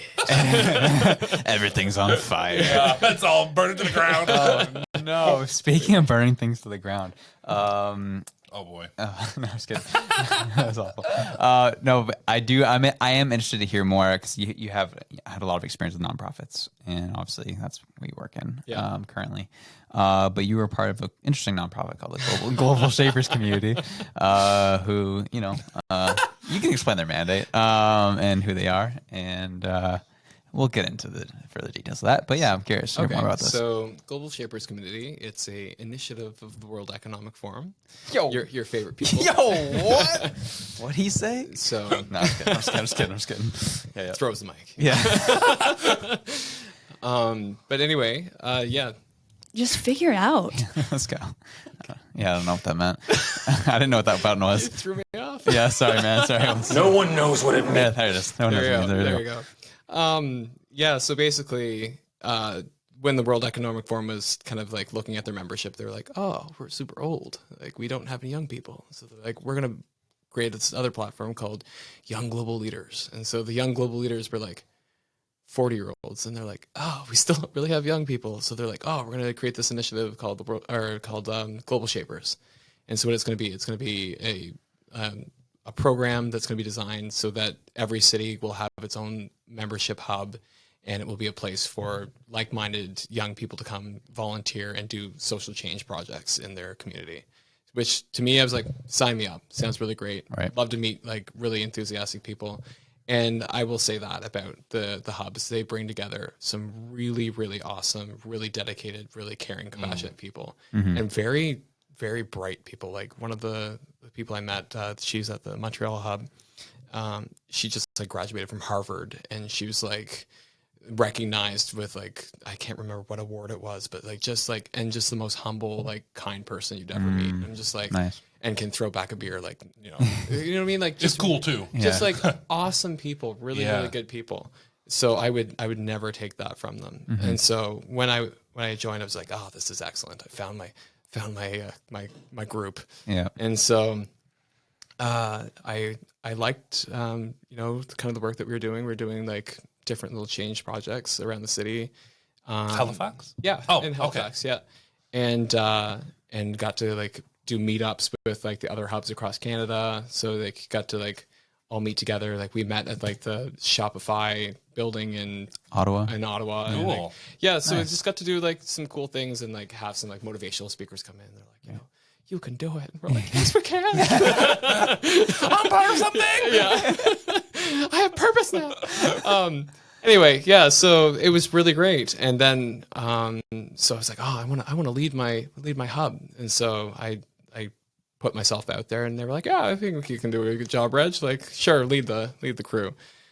So they call it your curatorship. So you curate the group. And so I was like, oh, well, you know what? We're just going to accept everybody who applies. So grew the hub from like 20 people to 40 and had this really awesome retreat out in Hubli. It was really awesome. We rented a cabin and just like had some like people come in who were like change management professionals and like people who like were really well known in like the business community, consulting, stuff like that. And kind of like worked us through project plans of like how you actually like do a social change project and in a way that's like, you know, good for the community so that you're not just walking in like white savior style, like, Yes. I'm going to fix you. I'm You're here to broken. fix you. Yeah. It's like, no, you like go and like, are you invited, you know, into this community kind of thing. Right. So like Yeah. did some really cool like workshopping stuff with us, and then COVID hit. Wow. And just like, we're like, crap. Like, Yeah. I was like, we were doing so well. And so, so I get on these calls. So I'm on calls with,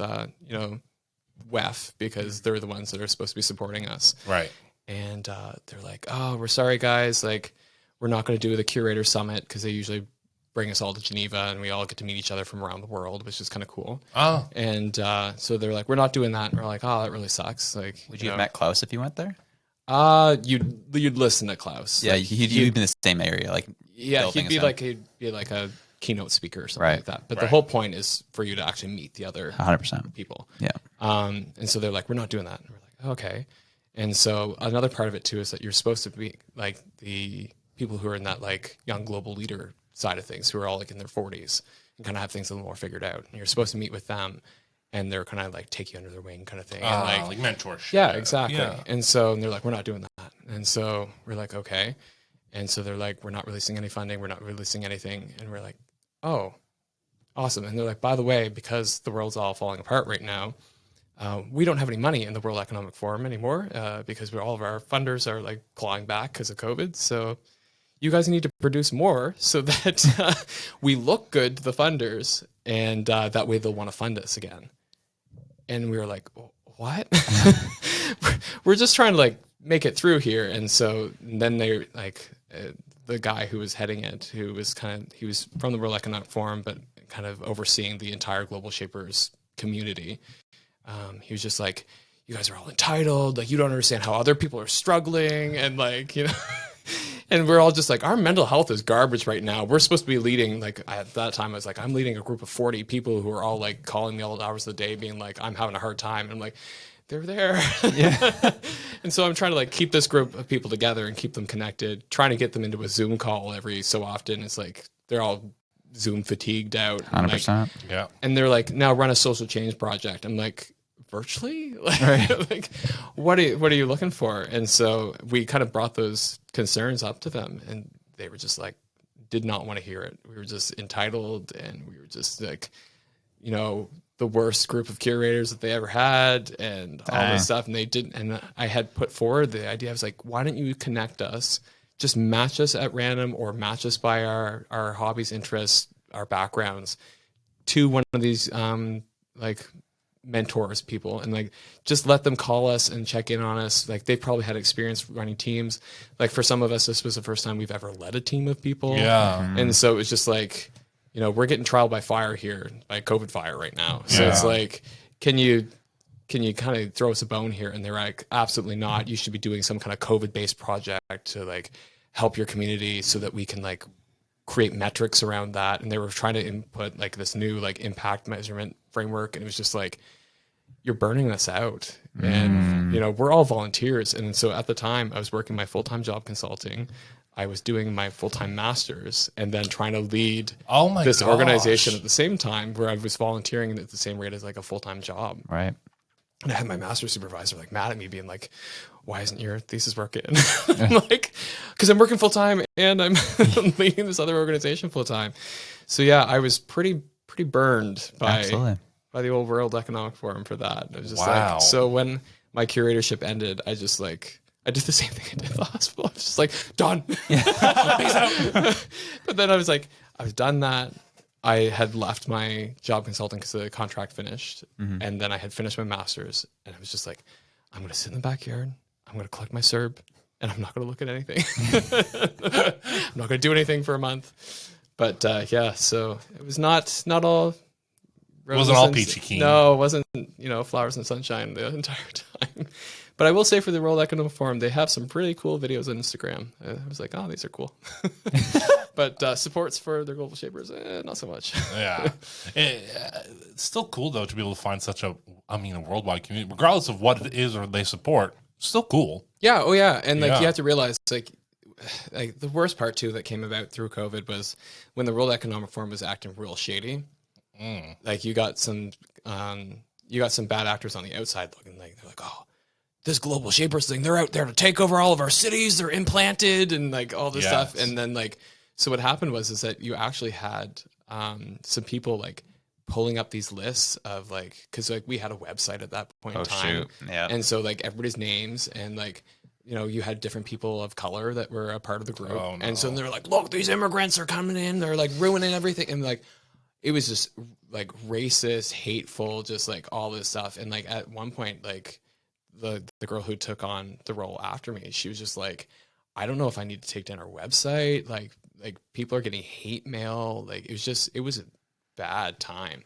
So it was just like, and it was still during COVID too, right? Yeah. So people are losing it. Oh, people were. Yeah, we're already at a 10. Yeah.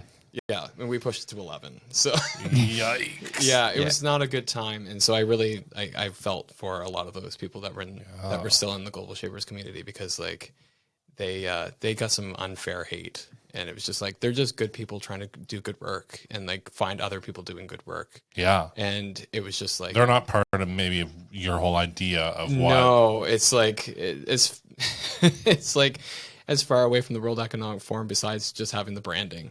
So Got it. it's just So they really were just the powerhouse behind it. Yeah. They were not implanting the values or the. No, because like each hub got to kind of create its own like charter and its Ethos own, and everything. Exactly. Oh. And so yeah, like but then they were kind of like trying to get us to do like what came from the World Economic Forum was that they wanted us to do projects and to have like a certain level of membership. Right.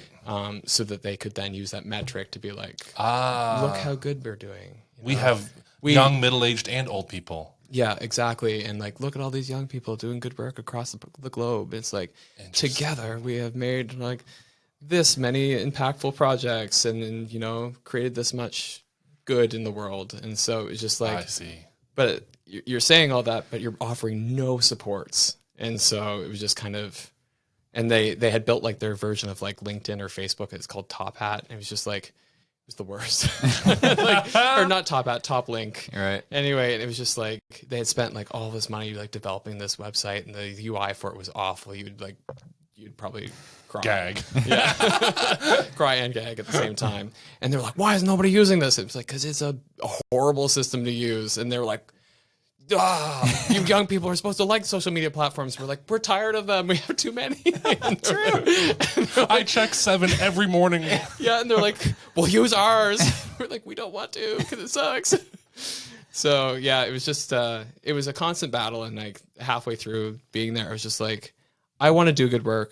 I want to do good work with good people. It's like, is this my only avenue? And I really had like that thought of like, you know, how do I find good people that's not in a structure like this? Because it was really so focused on like having those deliverables and not having the support to back it up, because they were really just looking to kind of market it. Yeah. It was just for their gain. That's what it felt like. Maybe it's not that way, but like I said, it felt not great. It felt like you're being used a little bit. So Yeah, it sounds Not like, nice. yeah, and so it was good because like as a curator, it was only the curators that saw that, because you're the link between. Right. You took the beating Yeah, from exactly. upper management. Yeah, exactly. And so then like your entire team was just like in the dark about that, because you're not going to come back and be like, these guys are the worst. Right. So you're At least a good leader does not do that. yeah. hopefully, Yeah. We assume you're a good leader. I'm hoping. Yeah. So maybe other curators it would have been up to them where they passed that downhill. Yeah, well, we like the Canadian curators, like we all kind of like got on calls and like just kind of vented to each other. Which is like, we're burnt out, like, and we're trying to support, you know, sometimes like I said, 40 people who are all burnt out, and you know, it's like you're trying to be enthusiastic and be like, you guys want to do a project, like, you know, maybe. I know you're like dying. Yeah. And they're just like, we're just trying to keep our mental health together. And it's like, yeah, I know, same. Yeah. So, Got it. Nice. yeah. Wow. What an experience, though. yeah, it was definitely interesting. And I would have to say that I'm happy for it, because I made so many really good friends, really good connections with people that are just excellent human beings, that I'm like, this person could lead a country. This person could start a new multinational organization. Like, this person's going to be a millionaire. Like, just really intelligent, really deeply caring, really good people. Nice. So, Awesome. yeah. That's kind of what I gathered, though, is like the kind of as you're talking, I've seen this almost in almost any organization where, you know, the foot soldiers are the ones who are the, you know, who get the beating. They don't know what they're actually doing. They're just like, they're contributing to something that they really believe in and is positive. And then when things hit the fan at the top, all those little ones get wrecked. And that's what it sounded like to me what happened. Like, A little bit, yeah. you know, So- this freaking little 2020 video starts popping off everywhere. You owe nothing to be happy. Yeah. Global shapers are in our city. I was nuts. I couldn't believe it. Just like, Yeah. and just like I said, the girl who took over curatorship after I was curator, she was just like, Reg, what do I do? And I was like, I don't know, man. I was like, I thought I had it bad. I was like, you got a whole different can of worms to deal with. Like, that's brutal. Yeah. And so when she finished her curatorship this year, she was just like, Ooh. And I was like, I know. Like you give that like soldier pat on the back, like You're we've been done. there. Yeah. Yeah. You're safe now. Yeah. Oh my goodness. Dude. Wow, that's a wild experience. So I appreciate you sharing that with us. Yeah, no worries. Yeah, absolutely. No, I think that this, I don't know if I gave you the hate that you were looking for, but I'm not looking for no hate. I'm not looking for nothing. I was looking for real, and I got what I got. I'm happy about that because I was genuinely curious what this group is about, how they function. Yeah. yeah. So yeah, it's interesting. So what we're going to focus on next week is how the WEF is using global shapers community to infiltrate our cities. And apparently, what did you say? What did they say? Implement immigrants or something? Yeah, it was like What? Yeah, I can't remember the exact phrasing, but it was just like it was so much racism just all bottled up into Bunch just of charged white men, like just giving it their all. yeah. They're like, I found their site, and it's like it wasn't hidden. It's on Google. Yeah, it's like the SEO is really good. They're on the black market. This is just dark mode, sir. Oh shoot! Oh my gosh! Awesome. They're Dang. talking to children. It's like we were running a children's program. Yeah. That's how they get them. Yeah. Yeah. No, I get. Wow, man, that's a good times, yeah. Yeah. Yeah. Well, speaking of which, Alex Jones, the man you've never heard of. Yeah, I do not know Alex Jones, and the way that you both looked at me, it was like This man's never heard of Alex Jones. Yeah, and you heard nothing about his Sandy Hook conspiracy theories? no. Wow. Okay. I feel Do very you know what like, Sandy Hook is? Yes, I know what Okay. Sandy Hook. Okay, I just want to check that one. Dude, I'm shook. I don't Philip, know, this guy, I'm like, what's happening? I've never met someone who doesn't know who he is, except for Kelsey. Kelsey didn't know who he was either. But Kelsey's a pure soul. I would say. yeah, Like, exactly. ask Jen; she probably wouldn't have heard of him either. Like That just Jen has to have heard of him. Yeah, Hannah didn't know either. like What? yeah. What's wrong with you people? We'll call her up right now. Jen, you're on air with the Elevate podcast. Seriously, the media loves Alex Jones. What media though? All the mainstream guys, like they'll tear him up every chance they Yeah. get. So he's basically denounced Sandy Hook since it's happened. Oh Says my god! it was fake. Parents were actors. Sort of. Yeah. 100%. Completely 100%. Not sort of. No, he did. To the point where people in his organization at InfoWars were like, please stop saying this. This is not good. And he's like, no, they're all crisis actors. Yeah, he said all the parents were crisis actors. He The said, children were until I crisis see- actors. Until I see birth certificates about and death certificates with the same name, it didn't happen. Why does he need that authority? Like, Yeah. like who is he? So- He chased like, someone down the street because he wouldn't answer him a question. That was kind of funny. I'm not going to He chased him down the street. lie. So the thing with Alex Jones, I'll line this up. Where he started like back in the 90s, Okay. starting this thing, InfoWars. And his whole thing is going after government issues and underlying things that are happening, like shady things. And Rebel News-esque. Okay. times 10.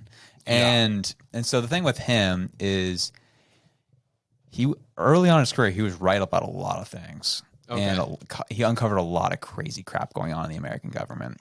Very And whistleblower. Oh, okay. type Yeah. kind of Like thing. And, like- Snowden style, or Snowden's a little bit more Because, like, you would say he's more, like, Alex Jones is very over the top. Yeah, like- okay. very aggressive. bombastic. Well, Yeah. I'd imagine if you're Yeah. announcing Sandy Hook. Yeah, you very, have to be- very, like, unhinged. Yeah. Really. Yeah. And so what I gathered with him is like I watched him kind of early in his career, and he had a very different persona when he was early in his career, and then to now, very different people. What I've gathered with him is that when your kind of whole career is going after conspiracy theories, see if they're true or not, you start losing your mind. And I think that's what happened with Sandy Hook. Is he just believed so much in the hype around it that he was like, oh, the shooting's fake, everything's fake. The government's setting this up to go after the Second Amendment, and all like he was going off. And I will say that right now the reason why he's hit the news again is because he's finally. Sandy Hook was 10 years ago. Right. Just now they're going after the defamation lawsuit that parents used against him. So they've officially ordered the judges ordered him to settle pay back $45 million in damages, emotional damages. Yeah. Which they won't see any of that money. Because he's But pretty much broke. That on paper. dude, he's doing a very good job of hiding things. Yeah. I'll tell you that much. If you're in conspiracy theory, Right. Yeah, true. Yeah. Like, I mean, He probably thinks money's fake. Yeah. he's got his bunker full of gold. Like, Yeah. you know what I mean? Like, Right. Probably does too. So, anyways, like that's kind of what was going on with him. And I mean, the weird thing I find with this defamation stuff is like all like if you go to hit that first article, CBC, the CBC, Oh, one. CBC. To the left, 2 more to the left. There you go. Okay, Beyonce. Conspiracy. I'm glad you went there. So, conspiracy theorist Alex Jones concedes Sandy Hook shooting 100% real at defamation trial. The issue with this, Look at those eyes. Oh my God. There's nothing. dude, come on, CBC's doing everything they can to make him look terrible. Oh, I mean, you have to. That's I what mean, they do. how you get the That's clicks. CBC. You get the clicks that way. That's right? what we do. Yeah, that's true. But the thing about him is you go back to 2017. He actually came out like early on, like 4 or 5 years ago. He's saying like, I was wrong about this one. Like I should have said these things. So the issue I have is that the media coming out, he just now is conceding that this isn't real. I'm like, no, you're just, again, this is for the clicks. And he said this years ago at this point. He deserves what he's getting 100%. But the issue I'm having is that now the media is kind of globbing all the January 6th stuff in with his defamation hearing and trying to like Yeah. it went from like Alex Jones needs to his comeuppance on this one to now I want to see him win because now you guys are really ticking me off. People are coming after him. Yeah. I'm like, guys, like those are two separate issues. Like, what are you Yeah. doing? So that's what's kind of going on. But yeah, I mean, that's the opening. Hey, there it is. For years, bombastic far-right conspiracy theorist Alex Jones ranted to his millions of followers for the 2012 Sandy Hook Elementary School shooting was a hoax, that children weren't killed and that parents were crisis actors in an elaborate ruse to force gun control. But you know what? Like, what bothers me the most is that this is on CBC. It's like, this is very much an American We can topic. pull up CNN if you want. No, that's not what I'm saying. I'm I'm just just messing saying, with like we have so many of our own crazies and our own problems. True. In this country. Let's address them. Let's address our own crazies. Like, we don't need the American crazies as well. I Like, know. That's what got the clicks, bro. Yeah, it's like a Florida man, and it's like no. A Florida man does a million things in a day. We don't need to know what he's up to. It's like I think it was when they were talking about like what was the bill that came out that was going to basically limit what you could have for content on the C11. Bill C10? Yeah, Is it- Both of them. Oh, yeah. and so that came in so quietly. Oh, I was like, in yeah. the heat of night. Like, Yeah, you're just like, where was the CBC article about this? Like, we got this Sandy Hook conspiracy theorist. It's like, one, Sandy Hook didn't happen. Like, it's awful. Didn't happen. Sorry, didn't happen in Canada. We have Alex Jones in the studio. No, it didn't happen in Canada. Yeah. Which it's still awful. It's still a tragedy. But this is Canadian news. But this is a Canadian news media outlet. It's like, and we've got our own awful skeletons of the closet that we can deal with. Like, and then I think that like internet bill is one of them. Like, why was that not? Because that's like a loss of rights. It is a loss of rights. Yeah. And we're not talking about that on the biggest media outlet. Yeah. A loss of rights. And we got some knob on here, InfoWars knob here, and it's like, I don't know who you are. Yo, Like, shout out InfoWars. This guy's lawyer accidentally sent screenshots of their text messages instead of to him to the opposition's lawyer. That's not true either. How isn't it true? He gave over his phone to his lawyer for him to give to the lawyers. That was just them trying to paint it a certain way to make him doubt his lawyers. Interesting. Yeah, I've been following this case closely. Interesting. I could care less if he. I mean, it's. I'm just here to talk. obvious. I'm just mainly it's only because of conversations like these because I'm like, bro, these friggin' homies are gonna make me defend Alex Jones. Well, he doesn't See, I look at deserve. it- He doesn't deserve trust. yeah, You know. I just look at it. I'm like, Oh, 100%. I'm still would have been just as happy not knowing who this individual was. Oh yeah, he serves you no good. Yeah. yeah, he serves you no good. It's funny to watch. Oh yeah, yeah. Come on, okay. It's like junk food, Pull up. right? Oh, we gotta pull up.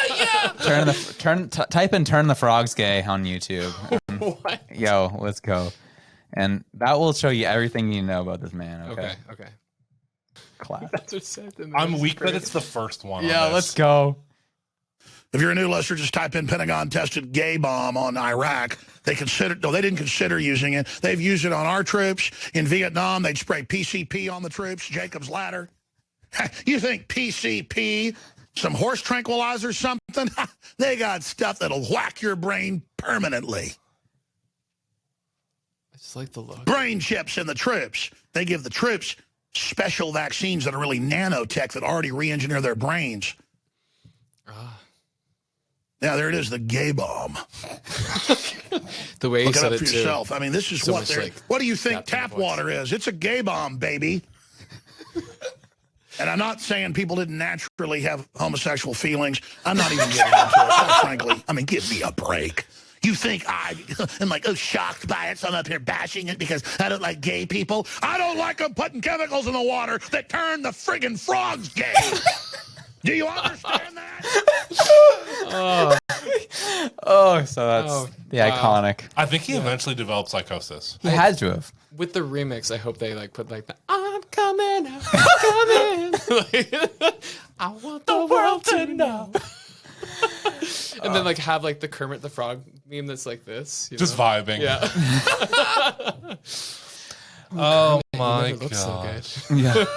But yeah, it's but that's the thing is like Sandy Hook aside, he's actually been right about a lot of things. Even that clip there, super bombastic, but he was actually addressing a very real issue of like chemicals being poured in water that were changing people's physiological issue. Like Which is real. Yeah. that was a real thing. He's just absurd. But yeah, I think it's Silent Spring that was a book. Or no, was that there's I can't remember which book it was, but it was like actually documenting all the different chemicals that were being dumped into rivers that were like causing downstream problems for like indigenous communities. And it was just like brutal. yeah, it's just like we don't know what that does to people, and like Yeah, it's true. it could mess up your like Yeah. sexual organs and stuff like. I don't think it's turning people gay. Like, Yeah, I mean, No, or the frogs. Sorry, there the it is. frogs. He's turning the frogs gay. But yeah, Freaking frogs. But yeah, so I actually was so when you said you didn't know who he was, I'm like, oh, it's gonna be a good segment. There you go. But okay, cool, fair enough. We just got the last two topics. We'll go with them relatively quickly. Okay. What are your thoughts on Trump getting raided by FBI? I think it's about the same much as like Alex Jones hearing. Like, Okay. I don't give much thought to it. I'm like, whatever. This is Trump just holding on to his last 2 minutes of fame here. Okay. So Okay. How about that. you? How about you? I mean, I think I saw it coming. I mean, he could only avoid the law, I think, for so long. I mean, there's a lot of pressure, I think, on the law to investigate Donald Trump. I guess I'm not convinced that he's not done yet, though. If this doesn't lead to anything, I still feel there's a part of him that's gonna run again. Oh, I think so. I just don't know if the Republican Party can like take that kind of like Media hit. Yeah. And like he embarrassed a lot of Republicans like to their face. Like I forget which it was, like what governor it was, but he just like basically told him he was like stupid right to his face. Yeah, And, he told a lot of them that. Oh yeah, yeah. and they just 100%. sat there like, Yeah. Jeb Bush, Ted Cruz. yeah, Ted Cruz is what I was thinking poor of. Ted Yeah. Cruz. The guy from Florida, I forget his name. Little Marco. That's his name. That's what he called him. Little Marco. Little Marco. Marco Rubio. And Sleepy Joe. Sleepy Joe Biden. Gosh. Yeah. So anyways, interesting. Good. Good to know. Good to know. I Love think. it. Short and sweet. No, you know what? To the point, man. Dang. Yeah. I mean, this is literally like the turning point in American politics and history right now, and you guys are just like, nah, it is what it is. It's not my country. It's gonna. Man, It's not my circus, not my dude, monkeys. it's coming here. It's coming here, man. Dude. And you're calling me the Alex Jones here. Dude, this is not good. This is actually terrible. This is like the worst thing to happen that could happen. What is that? Like them rating his residence. Is it? 100%. Okay. All right, let's talk about it. You think? 100%. I would be terrified if Trudeau, say, leaves office and the Conservatives put pressure on the RCMP to go raid his home. That's not a good precedent to set. That's brutal. So I guess yes, mind you, to get a search warrant though, I mean a judge had to issue that. Yeah, and did Trudeau also incite some kind of insurrection? Oh too? my Like- gosh, inciting the insurrection. I'm done.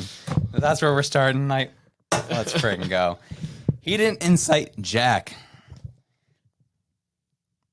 Okay. You guys are no fun. I'm like, wait. I just don't care. It's not my country. Whatever, man. All right, whatever. You guys have fun. We'll talk about it next week. I think you're more deeply connected to this because you are married to an American, right? So No, it's because I'm not an idiot, and I realize when stuff happens down there, it comes up here. That's all I'm saying. It shortly comes up here. It's happened in our politics as well, as we've become very tribalistic, and people are going after each other, and civil war stuff comes out of this crap, and that's what scares me. So that's what I'm saying. Well, that is true. I mean, using political pressure, I think, to push an end is awful, no matter what party. yeah, So I think 100%. It's How would we be feeling though? if what? If soon, I personally didn't like this when Trump was running, and he was, the whole thing where lock her up. That was not good. That wasn't good at all. She deserved it. She committed a crime that should have been dealt with. Mm-hmm. Even then, I'm like, please. You have parties who are putting pressure on what's supposed to be apolitical entities to go and arrest your political opponents. That's where things get dicey. That's all I'm saying. Yep. That's fair. That's 100% fair. So that's what makes me nervous about this. I agree. Yeah. Reg, man. I guess I just don't care because it's Trump. I think I get the That's what they're counting on, man. I get the message behind it, but it's just like, I saw this coming. Trump had this coming. Now, if you were going to talk about like Trudeau freezing bank accounts and stuff like that, I'd be like, okay, we'll dive into that. It's just, I don't know. It's yeah, because I mean, that's exactly, that's political pressure on banks, exactly. So I think political pressure, regardless of the party, is awful. Oh my God, so dramatic. I know, little Trump supporter over here. Where's my red hat? Little Trumpy. Little Trumpy. We had to have fun tonight, you know what I'm saying? All right, last but not least, hit that TikTok link. Maybe you guys can get excited about this one. You sick freaks. If your children are on social media and you haven't heard the story about what's going on with Ren, you need to listen up. Ren is 3, and she's absolutely adorable, absolutely adorable. Her mom posts lots and lots of videos, and they have 17.3 million followers on TikTok, which I had a hard time wrapping my head around. It's just videos of a toddler. What moms are noticing is how many times these videos of Ren are being saved. I'm not sure if you can actually see this when my icons show up here, but this has been saved 10,000 times. This one of a 3-year-old in a crop top has been saved 45,000 times.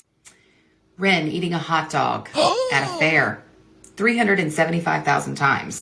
Then people started noticing what happens when you type Ren into the search bar. All these searches come up, and that's obviously the top searches for this thing. Most of them are gone now, but some of them were like Ren scandalous outfits. She's 3. One that still pops up is Ren pickle. People started noticing really disgusting comments that men were leaving, and they got really, really upset about it. Now, I'm not going to post any of the really disgusting comments, but I did notice that somebody posted this. She is so mature for her age. And I started thinking about why was this comment bad? And then I realized I actually posted a video of my own daughter on my TikTok. My daughter does not have a TikTok because of all the disgusting things that happen on TikTok. But my daughter was doing the 3-2-1 bang challenge, and I posted it. And I got this comment. Your daughter is kind of cute. Not gonna lie. Hey, Seuss. I thought that comment was innocent when it was posted, but it's not. And then I realized that the video of my daughter had been saved way too many times. So I removed the video, and then I went to her Instagram page, which is private, and I found accounts like this that were following my daughter. My daughter is 12 and a half. The issue with all of the saves and the follows are that people are watching your children and doing disgusting things. Ew. Yeah, that's stomach turning. Yeah. TikTok's wild, dude. Ew. Yeah. I actually am kind of happy. Like the issue I have with, so for TikTok, the thing I don't like is that like they combine like the downloaded videos into your shares. So you don't really fully know how you downloaded your video. I know. I did like that they made the bookmarks a little more public. Yeah, how many phones are those videos saved to now? Yeah, exactly. See, this is weird stuff, dude. TikTok's opened up a dark door. But I think that dark doors always existed because when we were like the first kids of the internet. Oh yeah. There were places I should not have found myself. Yeah.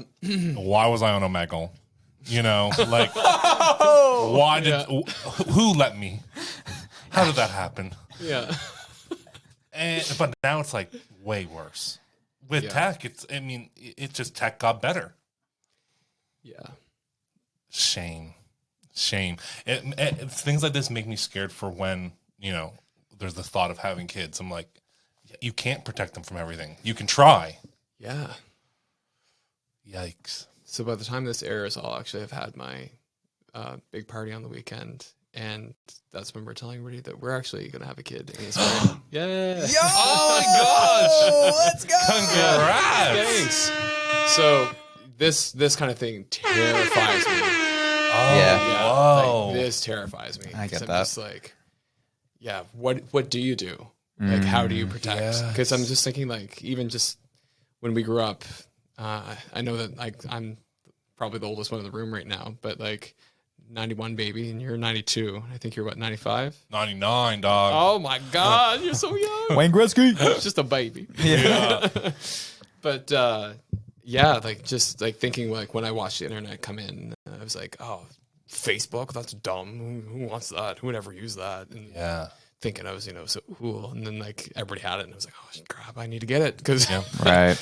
but then like the things that you shared on it too, it was just like, man, my parents were so dumb. They made me do my homework and I wanted to go watch TV. I hate them. It's like Poke. yeah. Farmville.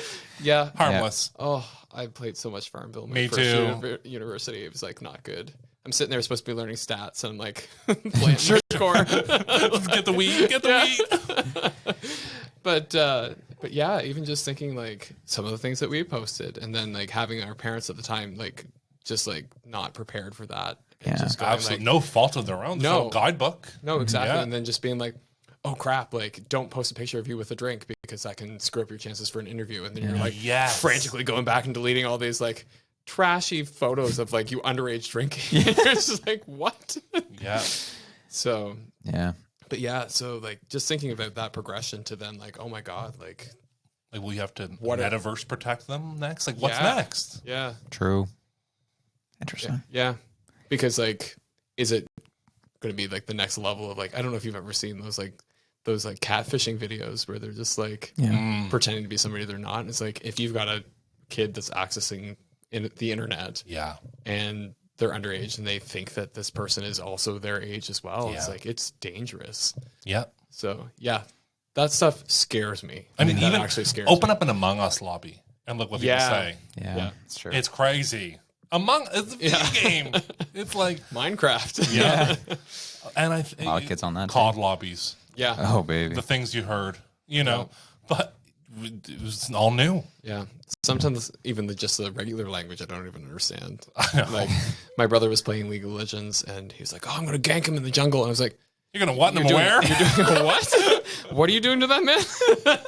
It's like gank, obviously. And I was like, Oh. I don't know what that means. Okay, gank Like, on. Yeah. He's like, oh, I just yeeted that. And I was like, okay, I know what that one means. I've used eat before. Yeah, you have. So cool. I'm in with the U's. Hey, getting ready for fatherhood already. Oh my God. I love to see it. But yeah, so that stuff terrifies me, and I'm like, Yeah. yeah, I don't know how to handle it. Like, and like I had a friend of mine actually ask me a question like, how are you going to deal with like multiple genders and like,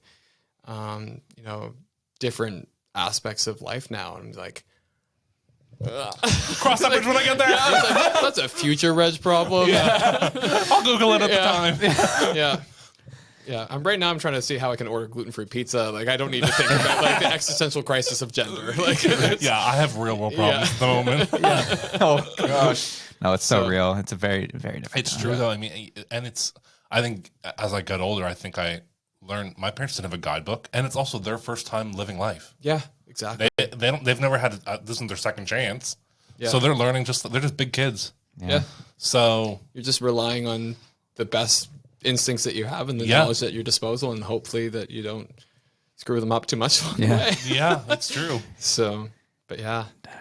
But I would definitely not be posting videos of my kid on. That's actually that's like That's the I'll number never one. be putting my kid No. up Never. online. Not having them. No Yeah. Facebook posts and anything. We actually didn't. One of the things that we didn't do, I celebrated my wedding anniversary this past Monday. Come on now. And so we, when we were married, we didn't post our wedding photos. Nice. And like didn't post anything from the event. Yeah. We got a lot of hate for that. A lot of people were really mad. They're like, why didn't you post your photos? Like, were they bad? I'm like, no, they're for us. Yeah. Like, Yeah. if you were there, you were there. Like, Yeah. and like a lot of people who didn't actually go to our wedding that were like, oh, I didn't see any photos from your wedding. It's like, because I chose not to put them up. Yeah. And like, I feel like you're probably going to like see parents that way. Like, how come you don't have any pictures of your kids? It's like, because I'm keeping them safe and I don't Yes. want to expose them to the world right now. Like, 100%. So, but I'm yeah. super guarded on social media. Yeah, you are. Like I will never post where I'm at. Like I haven't accepted your follow request yet, just because I just haven't met you, and it's just this weird thing. I'm just scared, Yeah. And I guess I'm not scared that something bad's gonna happen. I would just it's like, what's this person's intentions? Yeah. 100%. Yeah. It's just because social media is such a gateway now. I've made the bed after lying, and I've put things on the internet. Yeah. I can't delete it all. Yeah. So now I have to be secure. Oh And- yeah, like I definitely have a picture of me in a military uniform holding an alcoholic beverage, and it's like, oh crap, that's forever on the internet. Yeah. Like, Yeah. You can delete it, but it's still out there somewhere. deleting from Facebook is merely privating it. They Yeah. still have it. Oh yeah, So and if you get into any kind of position of power, they'll bring up your blackface pictures and post them. You're like, I was just in a Aladdin party. it was just my third infraction. That's a good one. We love it. I think that's the perfect way to What a end way to go tonight. out with a Trudeau jab. The oldest one in the book. That's right. Come on, man. Get some new material out here. Crowd pleaser, right? Yeah. This was a good night, though. We really appreciate you coming on. I'm really annoyed that you didn't engage in my overt ways of just trying to stir up controversy. It's all good. That was a good stuff. Smart move on your part. I score too high in the agreeable category in my Myers-Briggs. I was really hoping for some fun on the Trump one. I was hoping on that one. No, it is. We're really happy to have you on. Thank you for joining us. I think you won longest episode. 100%. We're about to hit 2 hours. Oh my God. Yeah. It was a good It time. doesn't feel like that at all. I know. No, the only reason I know it's long is because Philip keeps changing his position. That's how I know it's been a long time. And he's gone through his 4th cup of water tonight. So you haven't gone through one. No, Give it to Philip, man. This guy's getting hydrated back here. He's sweating out buckets. And we went through the whole podcast without that camera going out, which is a miracle. And it happened the last 2 weeks we had to do them remote, and it died both times. Like 3 times an episode. Oh yeah. It's a sick world, man. Bought a $170 replacement that's still not here, and it just worked tonight without the replacement. It costs 170. It's was it Amazon, was it? No, from Henry's. Oh, okay. And it's because it's first party Sony. So I was like, well, I should buy it. Maybe not put an Amazon adapter inside our expensive camera. Fair. Yeah. But it would have been here in 2 days. And you would have got to see an episode of The Boys, with your Prime membership. Hey! That's right. Let's go. Awesome. Well, thank you again, Reg. We appreciate it. So much for And, your time. and thank you all so much for joining us. So whatever it is you're doing, whether you be, oh man, what are we doing tonight? Going down to the port? Or setting off fireworks in New Glasgow. Or discovering Alex Jones for the first time. Whoa, true. Phil, give us one.